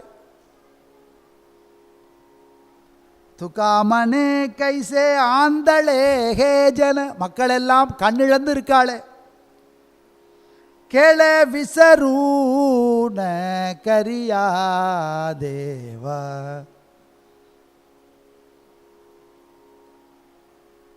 அந்நிய தெய்வத்தை எல்லாரும் நாடி போறாளே குரு கிடைச்சதுக்கு அப்புறம். இந்த குருவை விட வேற தெய்வம் என்ன? குரு பரமாத்மா பரேஷு, குரு பரமாத்மா பரேஷு. இந்த சன்னதியில் என்ன மகிமையை எடுத்து பேச முடியும்? குருவுடைய திருவருளை பற்றி தான் பேச முடியும். கருடன் உருவம் கருதும் அளவில் பருவிடம் தீர்ந்து பயம் கெடுமா போலே, குருவின் உருவம் குறித்த அப்போதே திரிமலம் தீர்ந்து சிவனவனாமே. பாம்பு கடிச்சிருத்து அப்படின்னா என்ன நினச்சிக்க சொல்லுவா? அப்படின்னா கருடனை நினச்சிக்கோ. கருடனை நினச்சிண்டா பாம்புடைய விஷம் இறங்கிடும் அப்படிங்கிறது எப்படி உண்மையோ அதுபோல இந்த அந்தகாரத்தில் இருந்து ஆணவம் அகங்காரத்தினால பீடிக்கப்பட்டு உலக விஷயங்களில் தன் மனசை ஈடுபடுத்தி ஒரு பெருவியாதியில் இருக்கிற ஒரு ஜீவன், அவனை ஒரு பாம்பு கடிச்சிடுத்து. அது என்ன பாம்பு அப்படின்னா உலக விஷயம் அப்படிங்கிற ஒரு பாம்பு கடிச்சிடுத்து. அந்த அந்த விஷமானது அவன் உடம்பு முழுக்க பரவ போகிறது. அவன் யாரை நினச்சிக்கணும் அப்படின்னா தீய எண்ணங்கள் நம்ம மனசுக்குள்ளே வரும் நேரத்தில் குருவை நினச்சிக்கணுமா. குருவில் உருவம் குறித்த அப்போது அந்த க்ஷணம் குருநாதாளை நினச்சிக்கணும். அப்போ என்ன ஆகும்? திருமலம் தீர்ந்து சிவனவனாமே, இந்த கேடெல்லாம் ஒழிந்து கெடுதலெல்லாம் நீங்கி குருவை நினைச்ச உடனே இவன் சிவனாயிடுறான். சிவனைத்தானே அடையிறோம், அவர் தானே குருனா. குருவை நினைச்சாலே சிவனாயிடுறோம். குருவை சிவமாக்கிடுறார். எண்குணத்தான்கிற பேர் சிவபெருமானுக்கு. 8 குணம் உண்டான். அந்த 8 குணமும் பூரணமாக நம்ம கண்ணில் பார்க்கறது போல இருக்காராம் குருநாதர். கண்டிப்பு முதல் குணம் என்ன அப்படின்னா கண்டிப்பு. என் சமூகத்தில் வந்தால் நீ இப்படி தான் நடக்கணும். அப்புறம் அவர் விடும் கட்டளை பொறுமை. இந்த சிஷ்யனாக வந்தவன் எப்படி இருப்பான்னா, இவர் சொன்னதெல்லாம் கேட்குற மாதிரியே இருக்க மாட்டான். அவர் மேலே வந்து விழுவான். அவர் தலைமையில் ஏறி கூட குதிப்பான். அப்போ கூட பொறுமையாக இருந்து அந்த சிஷ்யனை நல்வழிப்படுத்துவார். அப்புறம் கொடை, அப்புறம் தயை, ஆகர்ஷணம், சத்தியம், தர்மம். அப்படி 8 குணங்களும் பூரணமாக அப்படி முன்னாடி ஆவரித்து நிற்கிறவர் தான் குருநாதர்.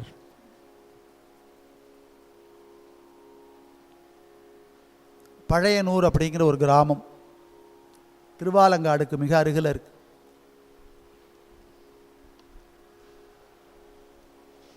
காரைக்கால் அம்மையாருக்கு மோட்சம் கொடுத்த ஸ்தலம். அரக்கோணத்துக்கு பக்கத்தில் இருக்கிற ஊர். அந்த ஊரில் ஒரு யூனியன் ஆஃபீஸில் ஒருத்தர் வேலை பார்த்துருந்தார்.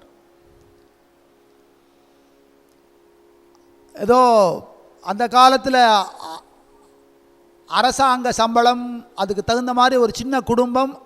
அந்த குடும்பத்தில் அவர் அந்த சம்பளத்தை வச்சுட்டு அந்த குடும்பத்தை நடத்தின்னு இருக்கிறார். அடிக்கடி காஞ்சிபுரம் வந்து பெரியவாளை தரிசனம் பண்ண வருவார். சங்கர மடத்துக்கு வர்றவர். திடீர்னு என்னாச்சு அப்படின்னா, அங்கே ஆஃபீஸில் இருக்கிறவன் என்ன பண்ணால், அந்த உள்ளாட்சித்துறையில் இருக்கிறவன் அவர் அங்கேருந்து மெட்ராஸுக்கு போன்னு விரட்டிவிட்டான். இந்த டிரான்ஸ்ஃபர் பண்ணுவாளே, இத்தனை வருஷத்துக்கு அப்புறம் இந்த ஊரில் ஒரு ஊரில் இருக்க முடியாது. அப்படி அவரை டிரான்ஸ்ஃபர் பண்ணிட்டான். டிரான்ஸ்ஃபர் பண்ண உடனே அவர் இங்கே வந்தால், மெட்ராஸில் வந்தால் விலைவாசி எக்கச்சக்கம். அங்கே ஏதோ கிராமத்தில் இருக்கிற காய்கறியெல்லாம் வாங்கி சமைச்சுண்டு ஏதோ அந்த சொல்ப சம்பாத்தியத்தில் சேர்த்த பணத்தை கொண்டு வந்து அடிக்கடி காஞ்சிபுரத்துக்கு மட்டும் வந்துட்டு போவார் பெரியவாளை தரிசனம் பண்ணிக்க. மெட்ராஸுக்கு வந்தவொடனே சம்பளம் கைக்கும் பத்தலை வாய்க்கும் பத்தலைங்கிற மாதிரி ஆயிடுது. இப்போது 6 மாதத்துக்கு ஒரு தடவை தான் காஞ்சிபுரம் போய் பெரியவாளை தரிசனம் பண்ணுறதுக்குள்ள பாக்கியம் அவருக்கு கிடைக்கிறது. பணப்பற்றாக்குறை.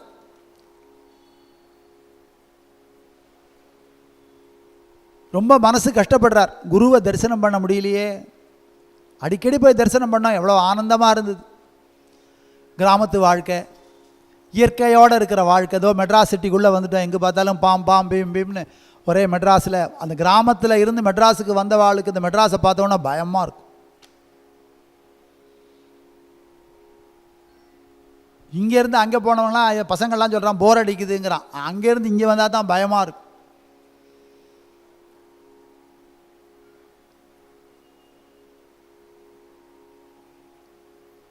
கையில் காசெல்லாம் நிற்க மாட்டேங்கிறது. கையில் இருக்கிற பொருளையெல்லாம் விற்று குடும்பம் நடத்துகிற மாதிரி ஒரு நிலமாயிடுது. அன்றைக்கெல்லாம் 200 ரூபா சம்பளம் இருந்தாலே பெரிய விஷயம். இதெல்லாம் சொல்கிறது 60 வருஷத்துக்கு முன்னாடி. கவர்மெண்ட் சம்பளமும் அவ்வளவுதான் உண்டு அந்த காலத்தில். பெரியவா பக்தர் அப்படிங்கிறதுனால இவர் 2வது வருமானம் எதுவும் பார்க்க மாட்டார். லஞ்சம் கிஞ்சம் வாங்குறவர் கிடையாது. நேர்மையாக சம்பளம் வாங்கி அதுக்குள்ளே கொடுத்தனம் நடத்தணும். கடைசியாக பணம் பற்றாக்குறைக்கு என்ன வந்துடுது அப்படின்னா, தன் காதில் இருக்கிற கடுக்கன் இதை விற்கணும், விற்று பணமாக்கி அதை கொண்டு வந்து குடும்ப செலவு பண்ணணுங்கிற ஒரு நிலைமை அந்த மாதம் ஏற்பட்டு. பெரியவாள்கிட்ட பிரார்த்தனை பண்ணுறேன், ஆற்றுல இந்த படமாக சித்திரப்படமாக வச்சு இருக்கிறவா குருநாதாள், அவள் ஏதோ படத்தில் இருக்கிறான்னு நினைக்க வேண்டாம், சர்வசாட்சியாக இருக்கான்னு அர்த்தம். அது எந்த குருவாக இருந்தாலும் பரவாயில்ல. குரு வேற உருவத்தில் இருக்கலாம், வேறையாக இருக்கலாம், ஆனால் குரு தத்துவங்கிறது ஒன்று தான். குரு தத்துவம் ஒன்று தான். அது இந்த குரு அந்த குருன்னு நான் டிஸ்கிரிமினேட் பண்ணலை, அது பண்ணவே முடியாது. ஆனால் அந்த சித்திரப்படமாகவோ விக்கிரக ரூபமாகவோ குரு பாதுகையாகவோ குரு அனுகிரகிச்சு கொடுத்த ருத்ராட்சமாகவோ வஸ்திரமாகவோ எது இருந்தாலும் அந்த இடத்துல குருநாதாள் இருக்கா அப்படிங்கிறது சத்தியம் சத்தியம் சத்தியம். அது அனுபவிச்சவாளுக்கு தெரியும்.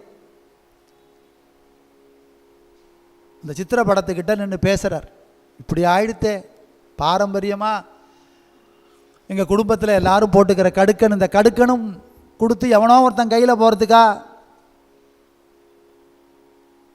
இந்த கடுக்கன் செலவு பண்ணி இந்த விற்று இதில் செலவு பண்ணுறதுக்கு உள்ள நிலைமையில் வந்துட்டேன். இப்போது இது தவிர்த்து நீங்கள் தான் அனுகிரகம் பண்ணணும்.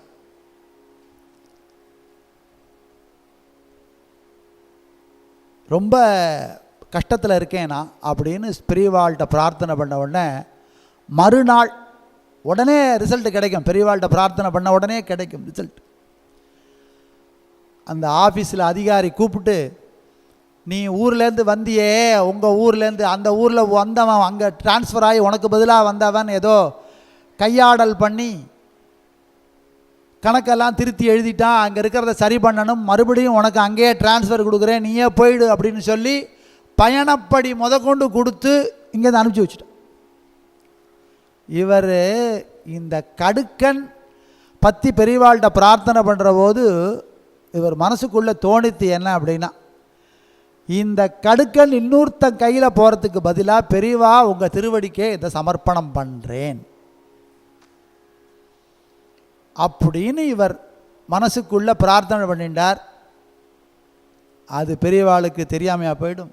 சித்திரப்படத்தில் இருக்கிற பெரியவாள் அவ சர்வவியாபி, சர்வாந்தர்யாமியாக இருக்கிற பகவான் எப்படியோ அதுபோல் பல மடங்கு குருநாதாள். அவளுக்கு தெரியாமல் ஒன்றும் பண்ண முடியாது. இந்த மனசில் தோணினது என்ன அப்படின்னா ஒரு விண்ணப்பம். இதை விற்று யார் கையிலையோ ஒரு ஆசாரி கையில் இந்த கடுக்கன் போகிறதுக்கு பதிலாக அது போகாமல் நீங்கள் பண்ணிட்டேன்னா இதை உங்களுக்கே சமர்ப்பணம் பண்ணுறேங்கிறது வேண்டுதல். சந்தோஷம் ஆகிடுத்து, ஊருக்கே போக சொல்லிட்டாருன்னு பயணப்படியெல்லாம் வாங்கிட்டார். இங்கேருந்து குடும்பத்தை காலி பண்ணிட்டு நேர சந்தோஷமாக தான் ஊருக்கு போயிட்டார். ஊருக்கு போய் இந்த விஷயமானது மறந்து போயிடுது. அங்கே போனால் வேலை பலு. ஏன்னா 3 வருஷ காலம் இவன் இருக்கிற நேரத்துக்குள்ளே அங்கே இருந்தவன் எல்லாத்தையும் குழப்படி பண்ணி அக்கௌண்ட்ஸ் எல்லாம் மாற்றி அதெல்லாம் சரி பண்ணுறதுக்கு 6 மாதம் ஆச்சு. இவருக்கு 6 மாதமும் இந்த ஞாபகமே இல்லை. திடீர்னு ஒரு நாள் ராத்திரி காது வலி வந்தது அவருக்கு. காது வலி வந்தது அப்படின்னா மறுநாள் அங்கே இருக்கிற லோக்கலில் இருக்கிற டாக்டர்கிட்ட போனால் அவன் என்னமோ எடுக்கணும், இதை ஸ்கேன்லாம் எடுத்து பார்க்கணும், இதை இங்கெல்லாம் பார்க்க முடியாது, நீ மறுபடியும் மெட்ராஸுக்கு போ. திருவாலங்காடுலேருந்து மறுபடியும் மெட்ராஸுக்கு வரார். மெட்ராஸுக்கு வந்து இங்கே இருக்கிற டாக்டர்கிட்ட காமிச்சவனா அவன் இதெல்லாம் 50 வருஷத்துக்கு முன்னாடியே நடந்திருக்கு. அவன் ஏதோ டெஸ்ட் எல்லாம் பண்ணி ஏதோ ஒரு மேஜர் சர்ஜரி உன் காதுக்கு பண்ணணும். ஐயோ என்ன ஆச்சு இப்போது? இதை அல்ப சம்பளத்தில் சொல்ப சம்பளத்தில் நம்மள குடும்பத்தை நடத்தின்னு இருக்கோம். சர்ஜரி ஆப்ரேஷன் ஆரம்பித்தா அதுவும் மெட்ராஸில் வந்து பண்ணணும்னு ஆரம்பித்தா நம்ம எங்கே போவோம்? இப்படி பேசிகிட்டே டாக்டர் ஏதோ சொல்கிறான். இவருக்கு அதில் மனசே ஒட்டலை. டாக்டர் கடைசியாக சொன்னார், 3ஆம் தேதி அன்றைக்கி ஆப்ரேஷன் ஃபிக்ஸ் பண்ணணும். ஆப்ரேஷன் ஃபிக்ஸ் பண்ணுற போது நீங்கள் இந்த கிடுக்கன்லாம் போட்டுட்டு வரக்கூடாது, எல்லாம் ஆற்றுல கட்டி வச்சுருங்கோ அப்படின்னு ஒரு வார்த்தை சொன்ன உடனே சுரீர்னுத்து. ஆஹா, இந்த கடுக்கன் காப்பாற்றி கொடுத்தேன்னா இந்த கடுக்கனை உங்களுக்கு சமர்ப்பணம் பண்ணுறேன்னு நான் சொன்னேனே. சேதி காது வலி, இதுக்கு ஆப்ரேஷன் பண்ணணும், ஏதோ கையில் இருக்கிற சேர்த்துருக்கிற பணத்தை வச்சு எல்லாம் பண்ணுவோம். அதுக்கு முன்னாடி நம்ம பிரார்த்தனை பண்ணிட்டதுபடி இந்த காது கடுக்கனை எடுத்துக்கொண்டு போய் பெரியவாள்கிட்ட மடத்தில் போய் சமர்ப்பணம் பண்ணணும். அப்படிங்கிற மனசில் உத்வேகம் ஏற்பட்டு கிளம்பிட்டார் மடத்துக்கு. காது வலியோடையே போகிறார், காதை பிடிச்சிக்கிட்டே போகிறார்.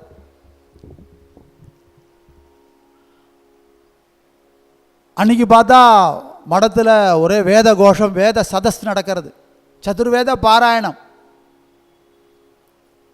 அதில் இருக்கிற பண்டிதாள் எல்லாரையும் பெரியவா ஒரு வாரம் 10 நாள் நடக்கும். அதுக்கப்புறம் அன்றைக்கி கௌரவப்படுத்துவா, எல்லாருக்கும் பிரசாதம் கொடுப்பா. ஒரே தடபுடலாக இருக்குது மடமே, ஒரே வேத கோஷத்தோடு இருக்குது. அன்றைக்கி பூர்த்தினா அன்றைக்கி ஹோமங்கள்லாம் பண்ணி கடஸ்தாபனம் பண்ணி அந்த ஜலத்தினால பெரியவாளுக்கு அபிஷேகம் அதெல்லாம் பண்ணுவா. இப்படி ஒரு வைபவமாக நடந்துட்டுருக்கு மடத்தில். இவர் அன்னைக்கின்னு பார்த்து பழங்களெல்லாம் வாங்கிட்டு காதில் இருக்கிற கடுக்கனை கழட்டி அழகாக ஒரு பட்டு வஸ்திரத்துக்குள்ளே வச்சு அதை ஒரு பெட்டியில் வச்சுட்டு அவர்கிட்ட சமர்ப்பணம் பண்ணுறதுக்கு தயாராக இருக்கார். இவர் போகிறதுக்குள்ளே அங்கே ஒரு விசேஷம் நடந்தது. எல்லாருக்கும் வேத பண்டிதர்கள் எல்லாருக்கும் பிரசாதம் கொடுத்துட்ட பெரியவா ஒரு சின்ன பையன், நல்ல வித்வான். ஆனால் மற்றவாலாம் ஜிலு ஜிலுன்னு வஸ்திரம் கட்டின்னு இருக்கா. இவர் இந்த பையன் ஒரு சாதாரண ஒரு வஸ்திரம் அணிஞ்சின்னு இருக்கார், பிரம்மச்சாரி குழந்தை. எல்லாரும் அந்த வைதீகத்தில் நல்லா சம்பாத்தியம் உடையவர்கள், வித்வான்களாக இருக்கிறதுனால அவள்லாம் வெள்ளியில் தங்கத்தில் ஆபரணம்லாம் போட்டுருக்கா. இந்த பையன் ஒரு ருத்ராட்ச மாலையை மட்டும் கழுத்தில் போட்டுண்டு, ஆனால் தேஜஸாக இருக்கான் குழந்தை. எல்லாருக்கும் பிரசாதம் கொடுத்துட்டவா வந்துட்டே இருந்தவர் என்ன பண்ணார், இந்த பையன்கிட்ட வந்த உடனே உனக்கு பிரசாதம் கொடுக்குறேன், இந்த பக்கத்தில் நெல் அப்படின்னு சொல்லிட்டா. பக்கத்தில் அந்த பையன் நிற்கிறான். இப்படி தான் பெரியவா எல்லாரையும் சொல்லுவார். திடீர்னு ஒருத்தனை பக்கத்தில் நிற்க வைப்பார், நிற்க வச்சு ஏதாவது கேள்வி கேட்பார், ஏதாவது பதில், ஏதாவது ஒரு விஷயத்தை தெரிஞ்சுப்பார். அவனுக்கு அனுகிரகமும் கிடைக்கும். அது மாதிரி ஒருத்தரை ஒதுக்கி வச்சு உனக்கு அப்புறம் பிரசாதம் கொடுக்குறேன்னா அங்கே ஏதோ ஒரு விசேஷம் இருக்குன்னு. இப்படி ஒதுங்கி நிற்கிறவன் அப்படியே நின்றுட்டு பார்த்துட்டு இருக்கான். ஒவ்வொருத்தருக்கும் பிரசாதம் கொடுக்குறார், நமக்கு பிரசாதம் கொடுக்கணுமேனு. இந்த மாமா வந்தார். வந்த உடனே காதே பிடிச்சிட்டு வரார். என்ன ஆச்சு காதில் அப்படிங்கிறதையும் பெரியவாள்கிட்ட அடிக்கடி தரிசனம் பண்ணுறதுனால பெரியவா ரொம்ப வாத்சல்யமாக கேட்குறா, என்ன ஆச்சு, ரொம்ப நாளாக உன்னை காணுமே. அதையும் கேட்குறேன், பெரியவாள் எங்கள் ஊரில் தான் சந்தோஷமாக இருந்தேன், உங்களை பார்த்துருந்தேன். என்னை மெட்ராஸுக்கு ட்ரான்ஸ்ஃபர் பண்ணால் ரொம்ப அவதியாக போச்சு, உங்கள்கிட்ட தான் பிரார்த்தனை பண்ணிட்டேன். பெரியவா கிருபையால் மறுபடியும் ட்ரான்ஸ்ஃபர் கிடச்சிருத்து. ட்ரான்ஸ்ஃபர் கிடச்சிட்டு மறுபடியும் ஊருக்கு போனேன். ஊருக்கு போனால் காது வலி வந்துடுத்து. ஏற்கனவே உங்கள்கிட்ட பிரார்த்தனை பண்ணிட்டேன். எங்கள் சொந்த ஊருக்கு போகிறதுக்கு பாக்கியம் கிடச்சி பணச்செலவு நிறையா பண்ணிட்டுருக்கேன். இந்த கடுக்கனை விற்காமல் இருந்தால் அந்த கடுக்கனை உங்களுக்கு சமர்ப்பணம் பண்ணலான்னு நான் உங்கள்கிட்ட பிரார்த்தனை பண்ணிட்டேன், அதுக்காக வந்திருக்கேன் அப்படின்னு சொல்லி இந்த பெரம்பு தட்டு அதில் கடுக்களையும் வச்சு பழங்களையெல்லாம் வச்சு நமஸ்காரம் பண்ணி பெரியவாள்கிட்ட கொடுத்தா. பெரியவாளும் அதை அவர் ஏதாவது ஒரு விஷயம் பார்க்கணும்னா ரொம்ப ஆச்சரியமாக பார்ப்பார். ஆச்சரியம், அப்படியா, அப்படி நடந்ததா, இதை காமி, இதை பாரு அப்படின்னு சொல்லி ஒரு விசித்திரமாக பார்ப்பார். ஏன்னா அவருக்கு எல்லாம் தெரியும், ஆனால் எதுவும் தெரியாதவர் போலவே தன்னை காமிச்சுப்பார். பரமேஸ்வரன் மதுரையில் வளையல் விற்க, மாணிக்க கல்களை எல்லாம் விற்க, விறகு விற்க, மம்பட்டி சுமந்து மண் வெட்டுறதுக்கு இப்படியெல்லாம் வேஷம் போட்டுன்னு வந்தாராம். வர்றபோது என்ன எப்படி வந்தார் அப்படிங்கிறத பரஞ்சோதி முனிவர் சொல்கிறார். தன் உடம்பில் இருக்கிற ஒரு பாகத்தில் இருக்கிற அம்பாளை ஆற்றுல உட்காத்தி வச்சுவிட்டு, ஜடையில் இருக்கிற கங்கையையும் உட்காத்தி வச்சுவிட்டு, சந்திரக்கலையை இறக்கி வச்சுவிட்டு, சர்ப்பங்களை எல்லாம் கட்டி வச்சுவிட்டு, ஒரு வேஷ்டியை கட்டிண்டு முண்டாசு கட்டிண்டு வந்தார். அப்படி வந்தவர் தான் இவர். கைலாயத்திலேருந்து அங்கே இருக்கிற ஆலடியை விட்டுட்டு காலடி விட்டுவிட்டு, இந்த காலடியை விட்டுவிட்டு இப்போ இந்த மாவடி அப்படிங்கிற காஞ்சியில் இருக்கார் அப்படின்னு ஒரு பாடலே உண்டு. பரமேஸ்வரனே கைலாயத்தில் இருக்கிறவனே காலடியில் சங்கரராக அவதாரம் பண்ணார். அவரே அந்த மாவடிங்கிற காஞ்சியில் பெரியவாளாக இருக்கார், அனுகிரகம் பண்ணுறார். அப்படி அவருக்கு தெரியும் எல்லாம், ஆனாலும் விசித்திரமாக எல்லாம் அப்படியா இப்படியாலும் கேட்பார். இப்படி இன்றைக்கி என்னுடைய நிலைமை என்னென்னா, மறுபடியும் உங்கள்கிட்ட சொல்ல வரேன், இதை சமர்ப்பணம் பண்ணிட்டேன், ஆனால் காது வலியால் துடிக்கிறேன். அப்படியா என்ன பழம் கொண்டு வந்தேன்னார். அவர் ஒரு கமலா ஆரஞ்சு, அந்த கமலா ஆரஞ்சை எடுத்துட்டார் பெரியவாளே. தோலை எல்லாம் தங்கையால் பிரித்தார், வெறும் பழத்தை மட்டும் எடுத்தார், கையில் உருட்டினார், அவர் கையில் கொடுத்தார். இதை நீ சாப்பிடு, சாப்பிட்டுட்டு டாக்டரை போய் பாருன்னு வேறு சொல்லிவிட்டார். டாக்டரை போய் பாரு. பிரசாதத்தை வாங்கிட்டார், ஓரத்தில் நிற்கிறார். இப்போ தான் ஆச்சரியமான ஒரு காட்சி. சர்வவியாபி பரமேஸ்வரனே பெரியவாங்கர். அந்த பையனை கூப்பிட்டார், வா, நேத்திக்கு பாராயணம் பண்ணுற போது உனக்கு முன்னாடி உட்காந்துருக்கவாள்லாம் வைரக்கடுக்கன் ருத்ராட்சத்தை தங்கத்தில் கட்டி போட்டுண்டு வெள்ளியில் கட்டி போட்டுண்டு இப்படியெல்லாம் வேதம் படிக்கிற பிராமணாலாம் இவ்வளோ வசதியாக இருக்கிற போது நமக்கு வேதமாக தான் நம்மளை இப்படி வச்சிருக்காளேன்னு நீ நினச்சியா இல்லையா? ஆமாம் பெரியவா நினச்சேன். சர்வ வியாபியாக இருந்தால் தானே இதெல்லாம் தெரியும். ஆமாம் பெரியவா, இந்த மாமா கொடுத்துருக்கார் பாரு தங்க கடுக்கன், அதுலேயும் கல் பதிச்சிருக்குடா, இதை எடுத்து சுத்தம் பண்ணி உன் காதுக்கு போட்டுக்கோ, உனக்கு ரொம்ப அழகாக இருக்கும். அவர் எனக்கு கொடுத்துருக்கார், நான் உனக்கு கொடுத்துட்டேன்.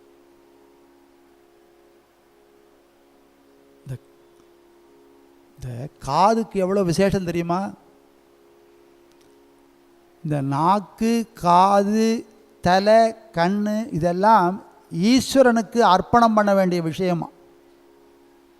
செவிகால் கேண்மின்களோ சிவன்யம் இறை செம்பவள எரிபோல் மேனி ஆடும் பிராந்திரம் செவிகால் கேண்மின்களோ. சிவபெருமானுடைய திறமையை கேட்கறதுக்கு தான் இந்த செவி இருக்குன்னு பாடுறார் அப்பர் பெருமான்.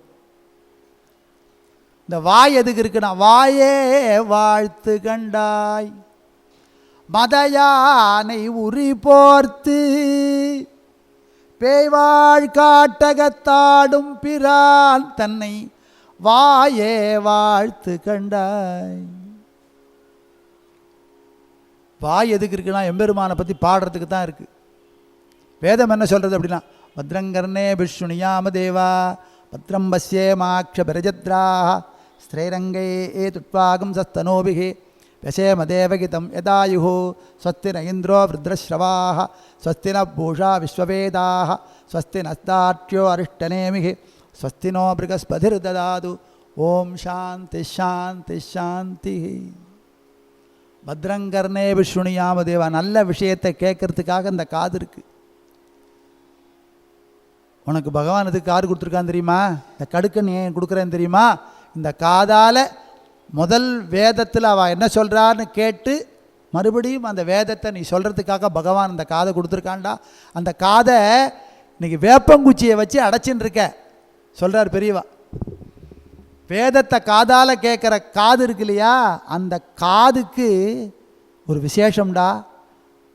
நான் உனக்கு கொடுக்குறேன், வேப்பங்குச்சியை எடுத்துவிட்டு இதை சுத்தம் பண்ணி உன் காதுக்கு போட்டுக்கோ, அழகாக இருக்கும். நம்மளுடைய காதுக்கு தான் கடுக்குன்னு போட்டுருக்கோம், தோடு போட்டுருக்கோம்லாம். பரமேஸ்வரனுக்கே தோடு உண்டு. தோடுடைய செவியன் விடையேறியோர் தூவெண் மதிசூடி. 2 கந்தர்வர்கள்.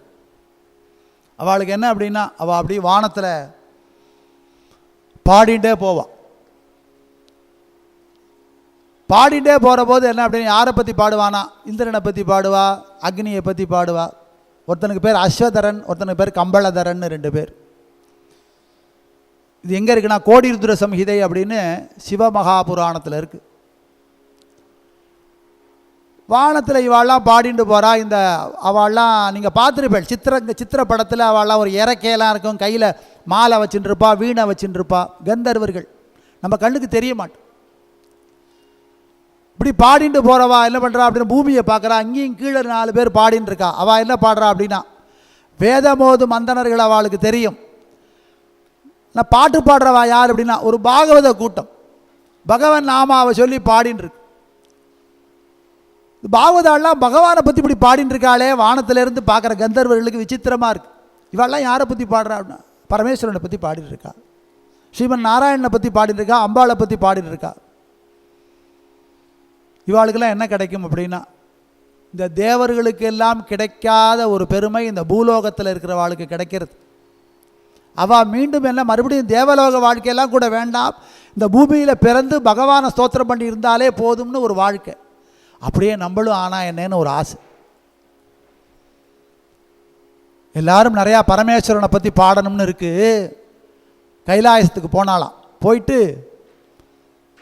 நாங்களும் சிவகணங்களாக இந்த கைலாயத்தில் இருந்து பரமேஸ்வரனை எப்போ பாடிண்டே இருக்கணும்னு பிரார்த்தனை பண்ணுறோம். நந்தியம்பெருமான் உள்ள விட மாட்டேங்கிறார், பரமேஸ்வரன் அவனை உள்ள விடு. 2 கந்தர்வர்கள் வாசலில் நிற்கிறா, அவளை உள்ள விடு அப்படின்னோட பரமேஸ்வரன்ட்ட பிரார்த்தனை பண்ணுறா, உங்களை விட்டு அகலாமல் இருக்கணும். அம்பாள் சொல்கிறா, 2 குழந்தைகள் வந்து கேட்கறது நம்மளை பற்றி பாடணும்னு, அவளுக்கு தான் நீங்கள் இடம் கொடுங்களேன் அப்படின்னு அம்பாள் ரெக்கமெண்டேஷன் பண்ண உடனே சுவாமி சொன்னாரா, நீங்கள்லாம் சிவகணங்கள் ஆகிடுங்கோ, இன்னிலிருந்து உங்களுக்கு சிவகண பதவி கொடுத்துட்றேன். சிவகணங்களாக இருந்து பாடிண்டே இருக்கா. சிவகணங்கள்லாம் சொல்லலாம், சுவாமிக்கு முன்னாடி பாடினா போதும், எப்போ பார்த்தாலும் பாடிண்டே இருக்கேடா, என்னடா உங்களுக்கு, நீங்கள் பாட்டை கேட்டு கேட்டு எங்களுக்கு புளிச்சு போச்சு அப்படின்னு 10 சிவகணங்கள்லாம் சொல்கிறது. எனக்கு சிவபெருமான் சொல்லியிருக்கார், எப்போ பார்த்தாலும் பாடிண்டே இருக்கணும்னு, நான் பாடிண்டே தான் இருப்பேங்க. இப்படி இருக்கும் காலத்தில் சிவபெருமான் கைலாயத்தை விட்டு அடிக்கடி கிளம்பிடுவார். நான் லீலைகள் பண்ணணுங்கிறதுக்காக சுவாமி எப்போ கிளம்புவார் எப்போ வருவார்னே தெரியாது. முன்னாடி சொல்லது போல் அம்பாளை விட்டுவிட்டு கங்கையை இறக்கி வச்சு சந்திரனை இறக்கி வச்சுட்டு பாம்புகளை எல்லாம் கழட்டி போட்டு நடந்து போயிடுவார் சுவாமி. அப்படி போகும் நேரத்தில் நம்ம பாட்டை இவர் கேட்க முடியாதே, எங்கள் பாட்டை நீங்கள் எப்பவும் கேட்டுன்னு இருக்கணும் சுவாமி. அப்போ இந்த கந்தர்வர்களுக்கு சொன்னாராம் சுவாமி, நீங்கள் இங்கே கைலாயத்தில் வந்து பாடணும்னு கேட்டேன், உங்களுக்கு சிவகணமாக ஆக்கிட்டேன். நீங்கள் பாடுறதை நான் எப்பவும் கேட்டுகிட்டே இருக்கணும்னு நீங்கள் இப்போ பிரார்த்தனை பண்ணுறேன், உங்களை 2 பேரையும் 2 தோடாக்கி என் காதில் மாட்டிருக்கிறேன் அப்படின்னு சொல்லி 2 தோடாக்கி காதில் மாட்டின்ட்டார். அப்படி 2 சிவபெருமானுக்கு காதில் இருக்கிற 2 தோடுகளும் 2 கந்தர்வர்கள். அவள் எப்பவும் அவளுக்கு பேரே என்னென்னா, ஒருத்தனுக்கு பேர் ஹா ஹா, ஒருத்தனுக்கு ஹூ ஹூன்னு சொல்கிறது வடமொழி. சான்ஸ்கிரிட்டில் அவளுக்கு பேர் ஹா ஹா ஹூ ஹூ. தமிழில் அஸ்வதரன் கம்பளதரன்னு 2 பேருன்னு தமிழில் இருக்கிற புராணங்கள் சொல்கிறது. அப்படி அவள் எப்போ பார்த்தாலும் பாடிண்டே இருக்கா, எப்போ பார்த்தாலும் சுவாமி கேட்டுண்டே இருக்கார். அப்படி வேதத்துக்கு இணையான சிவநாமத்தை சொல்கிறவா பாடுறத பரமேஸ்வரன் கேட்டுருக்கார். வேதம் ஓதும் அந்தணர்களுடைய காது பெரும் வேப்பங்குச்சியோடு இருக்கக்கூடாதுரா, நான் கொடுக்குற இந்த கடுக்கனை எடுத்து போட்டுக்கோன்னு சொல்லி பெரியவா அனுகிரகிக்க அவன் கண்ணீர் விட்டு அழுதாரான். சுவாமி பெரியவாளுடைய அனுகிரகம் தான் எப்பேற்பட்டது. பெரியவா சன்னதியில் பெரியவாள்கிட்ட பிரார்த்தனை பண்ணிக்கல, எனக்கு இந்த காதுக்கு அலங்காரம் பண்ணுறதுக்கு கம்மல் வேணும்னு, இந்த மாதிரி ஒரு கடுக்கன் வேணும்னு இவன் பிரார்த்தனை பண்ணிக்கல, மனசில் நினச்சிண்டான். எல்லாரும் காதில் கடுக்கன் போட்டுக்கிறாளே, நமக்கு கடுக்கன் போட்டுக்கிறதுக்குள்ள வசதி இல்லையே, வேதமாதா நமக்கு அனுகிரகம் பண்ணலையேன்னு மனசுக்குள்ள நினச்சதுக்கு பெரியவாளுடைய இடத்துல அது நினச்சதுனால மகாபெரிவா அனுகிரகத்தினால அன்றைக்கி மறுநாளே அவருக்கு கிடைச்சிது. நம்ம பெரியவாளுக்கு கடுக்கன் கொடுத்தோம். பெரியவா வந்து ஒரு வேதம் படிக்கிற வேத அத்தியாயனம் பண்ணுற ஒரு பண்டிதருக்கு அந்த கடுக்கனை கொடுத்துட்டார்னு இவருக்கும் ரொம்ப சந்தோஷம். இருந்தாலும் காதை பிடிச்சுட்டே காது வலி இருக்கிறவர் இந்த பழத்தை வாங்கிட்டார், பழத்தை சாப்பிட்டார், ஊருக்கு போனார். அன்றைக்கி ராத்திரியே வலி குறைஞ்சது போல் இருந்தது.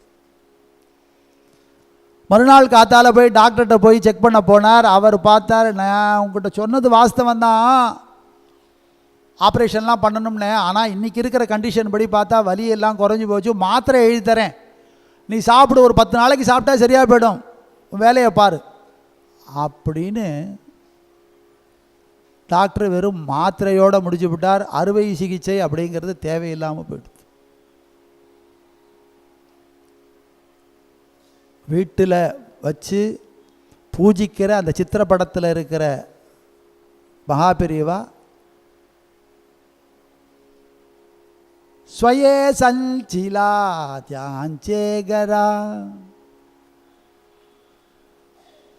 ஸ்வயே சஞ்சிலா, தானே அந்த வீட்டில் ஒருத்தராக இருக்கார், இருந்து அந்த வீட்டில் இருக்கிறவா அத்தனை பேருக்கும் சாட்சியாக இருக்கா, அவளுடைய கர்மங்களுக்கெல்லாம் சாட்சியாக இருந்து அனுகிரகம் பண்ணுறார்.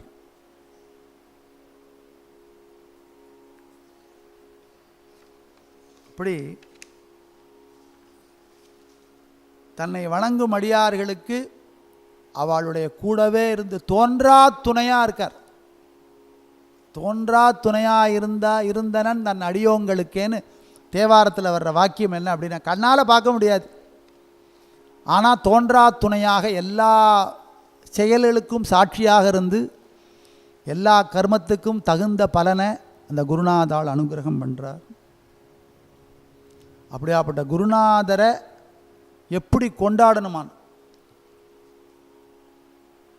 ஸ்வதேசிகஸ்ய ச நாம சங்கீர்த்தனம் பவேதனந்தஸ்ய சிவஸ்ய கீர்த்தனம், ஸ்வதேசிகஸ்யேவ ச நாம சிந்தனம் பவேதனந்தஸ்ய சிவஸ்ய நாம சிந்தனம்.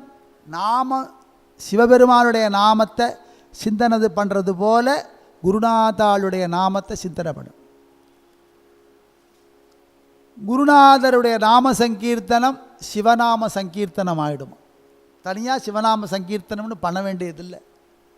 அப்படி தான் நம்ம என்ன நாம சங்கீர்த்தனம் பண்ணுறோம்னா, ஹர ஹர சங்கர ஜெய ஜெய சங்கர, ஹர ஹர சங்கர ஜெய ஜெய சங்கர. சங்கர அப்படிங்கிற பெயருக்கே என்ன அர்த்தம்னா, எப்பொழுதும் எல்லா இடத்துலையும் எல்லோருக்கும் நல்லதே செய்பவர் அப்படிங்கிற பெயர்.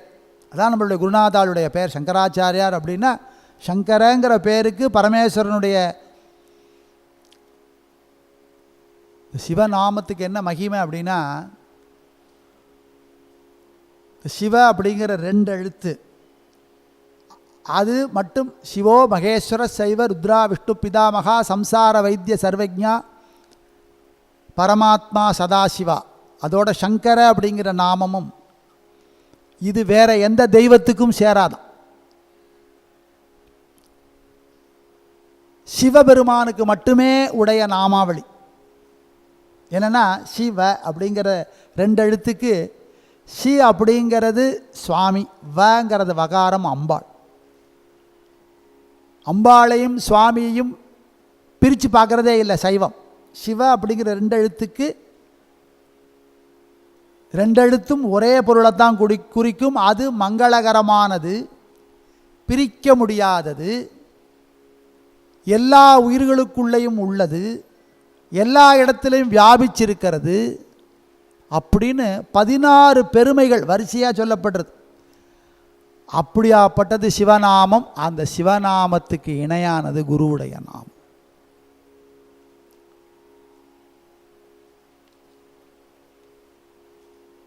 கோவிலில் போனால் சுவாமியை தரிசனம் பண்ண போகிறோம்னு சொல்கிறோம். அது நம்மளுடைய இயல்பு. நம்ம போய் சுவாமி அம்பாளை பார்த்தோம், சுவாமியை பார்த்தோம், ஆஞ்சநேயரை பார்த்தோம் அப்படின்னு நம்ம சொல்கிறோம். ஆனால் உண்மையாக யாரை பார்க்குறான்னா சுவாமி தான் நம்மளை பார்க்குறார். சுவாமி நம்மளை பார்க்குறார். அந்த பாவம் வேணும். எல்லாரும் க்யூவில் நிற்கிறா பெரியவாள்கிட்ட தரிசனம் பண்ணணும்னு. அன்னைக்கு பெரியவா மௌன விரதத்தில் இருக்கிறவர். காஷ்ட மௌனம், அசைவே இருக்காது, கண்ணில் கூட ஒரு அசைவு இருக்காது. இருந்தாலும் டிவோட்டிஸ் எல்லாம் வராங்கிறதுக்காக தரிசனம் பண்ணிவிட்டு ஏதோ 1/2 மணி நேரம் 20 நிமிஷம் ஏதோ தரிசனம் இருக்கும். பிரசாதமாவா கொடுப்பா, மடத்து சிப்பந்தி ஏதோ பிரசாதம் கொடுப்பார், குங்கும பிரசாதம் கொடுப்பார், வாங்கிட்டு போக வேண்டியதுதான். அன்றைக்கி பெரியவாள்கிட்ட எதுவும் பேச முடியாது.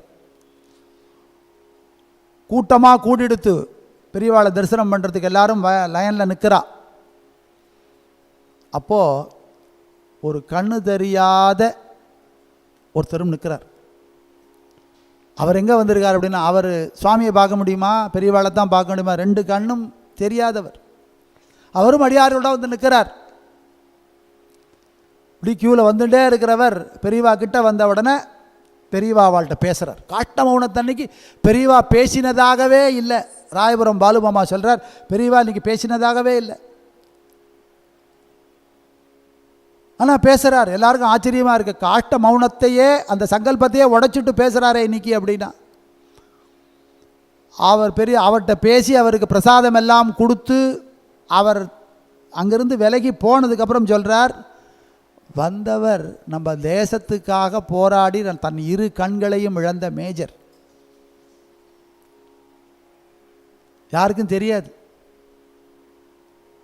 இந்த பெரியவாள்கிட்ட தரிசனம் பண்ணணும்னு க்யூவில் வந்து நிற்கிறவர், அவர் மனோபாவம் என்னவா அப்படி பெரியவாள்கிட்ட பேசிடணும்னு இருக்குது. கண்ணால் பார்க்க முடியாது. மகாபெரியவாள்கிட்ட பேசிடணும். ஆனால் எல்லாரும் என்ன சொல்கிறா, பக்கத்தில் இன்றைக்கி பேச முடியாது, காஷ்ட மௌனத்தில் இருக்கார்.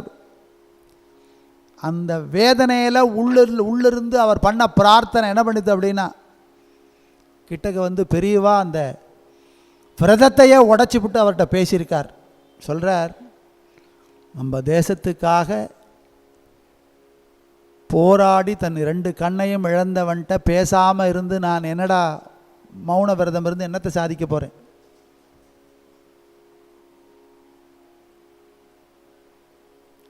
அப்படி எல்லா உயிர்களுக்குள்ளேயும் அந்தர்யாமியாக இருக்கிறவர் தானே குரு பரமாத்மா பரேஷு. குரு பரமாத்மா பரேஷு. காஞ்சிபுரத்தில் ஒரு டாக்டர் ஒரு வயோதிகருக்கு சொல்கிறார், சர்டிஃபிகேட் பண்ணுறார், 24 மணி நேரம் உனக்கு டைம், அதுக்கு மேலே நீ இருப்பியோ இருக்க மாட்டியோ, எல்லார்ட்டையும் சொல்லி அனுப்பு. அவர் நடமாடிட்டு தான் இருக்கார். என்னடா இப்படி டாக்டர் ஒரு விஷயம் சொல்கிறாரே, சரி பெரியவாளை போய் தரிசனம் பண்ணிட்டு வந்துடுவோம் அப்படின்னா, அன்றைக்கின்னு பார்த்தா பெரிய கூட்டம், சங்கர மடமெல்லாம் வாசல் வரைக்கும் நிற்கிறது. எப்படின்னு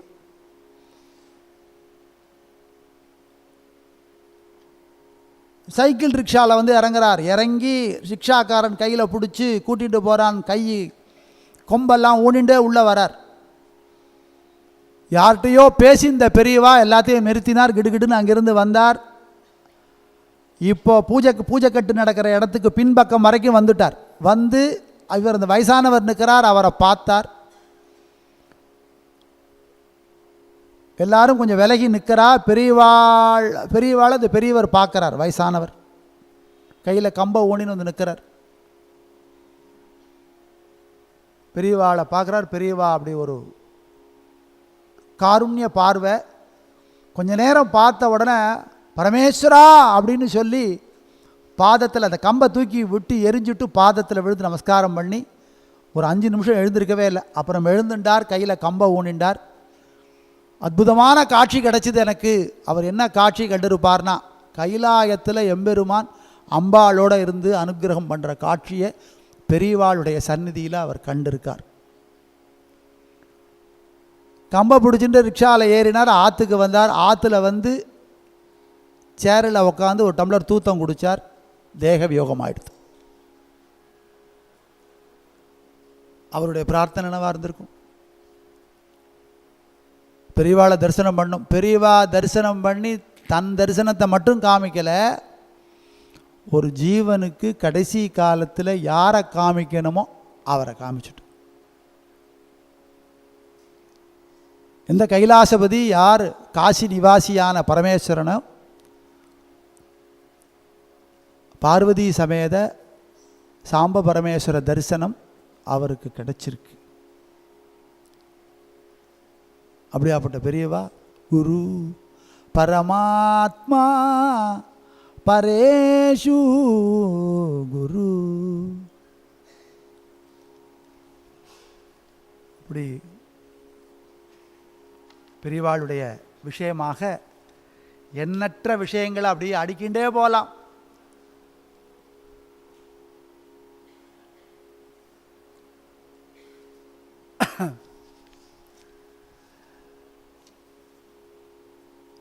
எங்கேனும் யாதாகி பிறந்திடினும் தன்னடியார்க்கு இங்கே என்று அருள் புரியும் எம்பெருமான் எருதேரி கொங்கேயும் மலர்ச்சோலை குளிர் பிரமபுரத்து உறையும் சங்கேயொத்தொழிமேனி சங்கரந்தன் தன்மைகளே. சங்கர படத்தில் இருக்கிற பெரியவாள்லாம் யாரோ பிராமணாளுக்கு தான் அனுகிரகம் பண்ணுவார்னு யாரோ தவறான ஒரு கட்டமைப்பு. பிராமணாளுக்கு தான் சுவாமி இவர் அப்படின்னு. இவர் எவ்வளோ அனுகிரகம் பண்ணியிருக்கார். எங்கேனும் யாதாகி பிறந்திடினும் தன்னடியார்க்கு இங்கே என்று அருள் புரியும். யாராக பிறந்தாலும், எங்கே பிறந்தாலும், எந்த ஜாதியில் பிறந்தாலும், எந்த மதத்தில் இருந்தாலும் அப்படின்னு ஒரு எல்லைக்கு தாண்டி அனுகிரகம் பண்ணுறவராக அவர் இருந்திருக்கார் அப்படிங்கிறது பக்தர்களுடைய அனுபவத்திலேருந்து தெரியறது. கொங்கேயும் மலர்ச்சோலை குளிர் பிரமபுரத்து உரையும் சங்கேயொத்தொழிர்மேனி சங்கரந்தன் தன்மைகளே. சங்கரனான எல்லா உயிர்களுக்கும் நன்மை புரியும் எம்பெருமான். அவனுடைய தன்மைகள் அதுதான். பரமேஸ்வரனுக்கு ஜாதியே இல்லாதவர். அவர் பிறப்பு இறப்புக்கு அப்பாற்பட்டவர். அவர் என்னைக்கு பிறந்தார்? பிறவிலான் இறப்பிலான்கிறார். பிறப்பிலான் இறப்பிலான்கிற பரமேஸ்வரன். அவர் எந்த ஜாதியில் பிறந்தார், அவர் என்ன அப்படின்னு யாராவது சொல்ல முடியுமா? அப்படி அந்த தன்மை உடையவர் எங்கள் சங்கரன்னு சொல்கிறார். அப்படி அனுகிரகம் பண்ணுறவராக இருந்திருக்கார் பெரியவா. அனுகிரகம் அப்படி பொழியும். ஒரு அம்மாவரா ஒரு குழந்தையை தூக்கிண்டு இந்த குழந்தைக்கு பேர் வைக்கணும்னு நமஸ்காரம் பண்ணிட்டு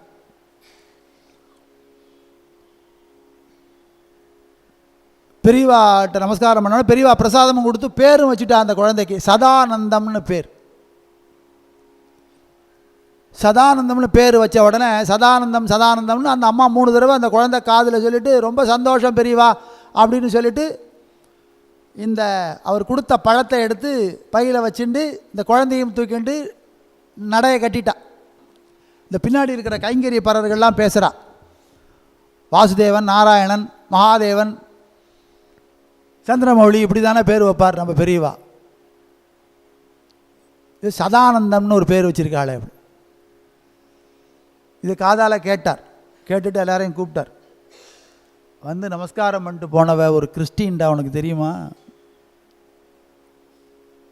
நான் கிறிஸ்டினுக்கு போய் வரதராஜன், நாராயணன், வாசுதேவன் பேர் வைக்க முடியுமா? சதானந்தம்னு பேர் வச்சேன். நம்ம கடவுள் எப்படி நமக்கு அனுகிரகம் பண்ணுறாரோ அதுபோல் அவா கடவுள் ஆனந்தமாக அவருக்கும் அனுகிரகம் பண்ணட்டுமே. காலையில் 4:45 இந்த வாங்கு பிடிக்கிறான் மடத்துக்கு பக்கத்தில்.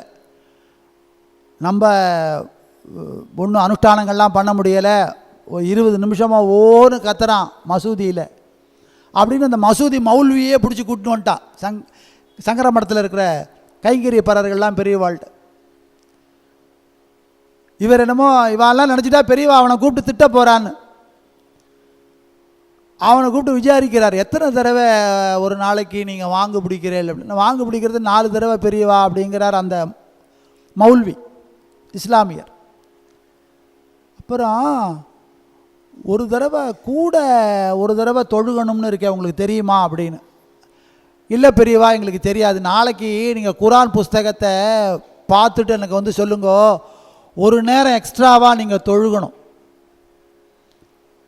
அவர் போனவர் மறுநாளும் வரார் இங்கே. ஆமாம், புஸ்தகத்தை எடுத்து பார்த்தோம். ராத்திரி 12 மணிக்கு ஒரு தடவை நாங்கள் தொழ வேண்டியது இருக்குதுன்னு அதில் போட்டிருக்கு. 12 மணிக்கு நீங்கள் வாங்க பிடிக்க மாட்டேலே அப்படின்னா, இல்லை நாங்கள் ராத்திரி 12 மணிக்கு மைக்கு போட்டு சொல்ல முடியாது. அதனால் காலையிலிருந்து ராத்திரிக்குள்ளே இருக்கிற நேரத்தில் நாங்கள் வாங்க பிடிச்சி பண்ணுறோம். அப்படியா, சரின்னு சொல்லி அவர் அனுப்பி வச்சுட்டார். பக்கத்தில் இருக்கிறவெல்லாம் கேட்குறார், நாங்கள்லாம் நீங்கள் சண்டை போடுவேல்னு கூட்டின்னு வந்தோம், நீங்கள் இந்த மாதிரி பதவுசாக ஏதோ பார்த்து அவனுடைய விஷயத்தையும் அவனுக்கு சொல்லி அனுப்புகிறேன்னு. 5 முறை தொழணும்னு இருக்கு, அதை ஒழுங்காக நேரத்துக்கு அவள் செஞ்சுன்னு இருக்கா. நம்ம அது மாதிரி பண்ணுறோமா? திரிகால சந்தியாவந்தனம் ஒழுங்காக பண்ணுறோமா? நம்ம செய்ய வேண்டியது என்ன? நம்மளுடைய அனுஷ்டானம். கடன்னு மணியை அடித்து பூஜை பண்ணுறது எனக்கு மனசுக்கு சந்தோஷத்தை கொடுக்காது. நீங்கள்லாம் ரொம்ப பிரம்மாண்டமாக ஒரு பூஜை பண்ணி பூவாக போட்டு புகையாக போட்டு நிறையா நைவேத்தியம் பண்ணி ஒரே படாடோபமாக பண்ணுற பூஜைகள் மேலெல்லாம் எனக்கு இஷ்டம் இல்லை. இந்த சந்தியாவந்தனம் பண்ணுற போது அந்த பஞ்சபாத்திர உதிரணிலேருந்து அந்த ஜலம் அந்த சத்தம் வரும் இல்லையா, ஜிலுக் ஜிலுக் ஜிலுக்குன்னு, அது வீடு வீடாக நிறையா கேட்கணும். அதுதான் எனக்கு சந்தோஷத்தை கொடுக்கும். சதசெல்லாம் நடந்தால் வைதிகர்கள்லாம் உட்காந்துருக்கிற போது யாராவது மறந்து 5:45 6 மணி வரைக்கும் சாயந்தரம் உட்காந்துருந்தா அவளை பார்த்து இப்படி இப்படி பண்ண வேண்டிய நேரம் வந்தாச்சு, எழுந்து நீங்கள் போய் பாருங்க. மற்றவாளுக்கெல்லாம் அது இல்லை, உங்களுக்கு அது விதிக்கப்பட்டிருக்கிறது. விதிக்கப்பட்டதை ஒழுங்காக மிலிட்டரி டிசிப்ளினில் பண்ணணும். அனுஷ்டானங்களை விடாமல் பண்ணணும். அந்த அனுஷ்டானத்தை பண்ணி நீங்கள் நல்ல கதியை அடையணும் அப்படிங்கிறதுக்காக நம்மளுக்காக உழைச்ச பெரியவா 100 ஆண்டு காலம் வாழ்ந்து யாரும் சாதிக்க முடியாது. 100 பேர் 100 ஆண்டு காலம் வாழ்ந்து சாதிக்க வேண்டியதை 100 ஆண்டு காலம் வாழ்ந்து சாதித்து இந்த உலகம் நன்னா இருக்கணும், உயிர்களெல்லாம் நன்னா இருக்கணும் அப்படிங்கிறதுக்காக பிரார்த்தனை பண்ணி தன் வாழ்க்கையை அதுக்கு அர்ப்பணித்தவர் மகாபெரிவா. அப்பேற்பட்ட மகாபெரிவா குரு பரமாத்மா பரேஷு, குரு பரமாத்மா பரேஷு ஐசா ஜாஞ்சா திருட விஸ்வாஸ். இவரை விட உயர்ந்த தெய்வம் இல்லை அப்படிங்கிற மனநிலை நமக்கு வரணும். அப்படி வந்துதா நம்மளுடைய தோன்றா துணையாக இருந்து நமக்கு சாட்சியாக இருந்து நமக்கு எல்லா அனுகிரகத்தையும் பண்ணுவார் அப்படிங்கிறது பண்ணின்னு இருக்கார், இன்னும் பண்ணுவார் அப்படிங்கிறது அவருடைய பக்தர்களுடைய அனுபவத்தில் இருந்தது. எல்லாம் எங்கே அப்படின்னா அவா பக்தர்கள் எல்லாம் சொன்ன விஷயங்கள் தான் இன்றைக்கி எல்லாம் ரெக்கார்டாகிருக்கு. பெரிய புராணம் அப்படிங்கிறத சுந்தரமூர்த்தி நாயனார் இயற்றினார். அது நாயன்மார்கள் சரித்திரம்னா அப்படின்னா இது என்ன அப்படின்னா பெரியவா புராணம். இது பக்தர்கள்லாம் தன்னுடைய அனுபவத்தை எல்லாம் சொன்னதெல்லாம் சேர்த்து தான் நிறையா அனுபவங்கள் நமக்கு கிடைக்கிறது. அதுலேருந்து தான் பெரியவாளுடைய மகத்துவமே நமக்கு தெரியுது. அதுபோல் இதுபோல் சத்சங்கம் நமக்கு நிறையா கிடைக்கணும், பெரியவாளுடைய அனுகிரகம் நமக்கு நிறையா வேணும். தொடர்ந்து குரு சிந்தனையிலேயே நம்மளுடைய மனசு ஆட்படணும், அதிலேயே இருக்கணும். குரு சிந்தனை சிவ சிந்தனையாகவே இருக்கும். சிவனை சிந்தனை பண்ணணும்னு கூட இல்லை, குரு சிந்தனையே சிவன் சிந்தனையை உண்டு பண்ணிடும். தெளிவு குருவே குருவின் திருமேனி காண்டல், தெளிவு குருவின் திருநாமம் செப்பல், தெளிவு குருவின் திருவார்த்தை கேட்டல், தெளிவு குருவுரு சிந்தித்தல் தாமே. ஹரஹர நம பார்வதி பதையே, ஹரஹர மகாதேவா. தென்னாடுடைய சிவனே போற்றி, எந்நாட்டவர்க்கும் இறைவா போற்றி. ஆச்சாரியாள் திருவடிகளே சரணம் சரணம். ஆனந்தோ பிரம்மே திவ்யஜானாத் ஆனந்தாத்யேவ கல்விமானி பூதானி ஜாயந்தே ஆனந்தேன ஜாதானி ஜீவந்தி ஆனந்தம் பிரயத்ன விசம்பிஷந்தீதி சைஷா வா கவிவாருணி வித்யா பரமேவ்யோமன் பிரதிஷ்டிதா ஏவம் வேத பிரதிஷ்டிதி அன்னவானம் நாமோ பவதி மகான் பவதி பிரஜயா பசுபிர் பிரம்ம வர்ச்சசேனா மகா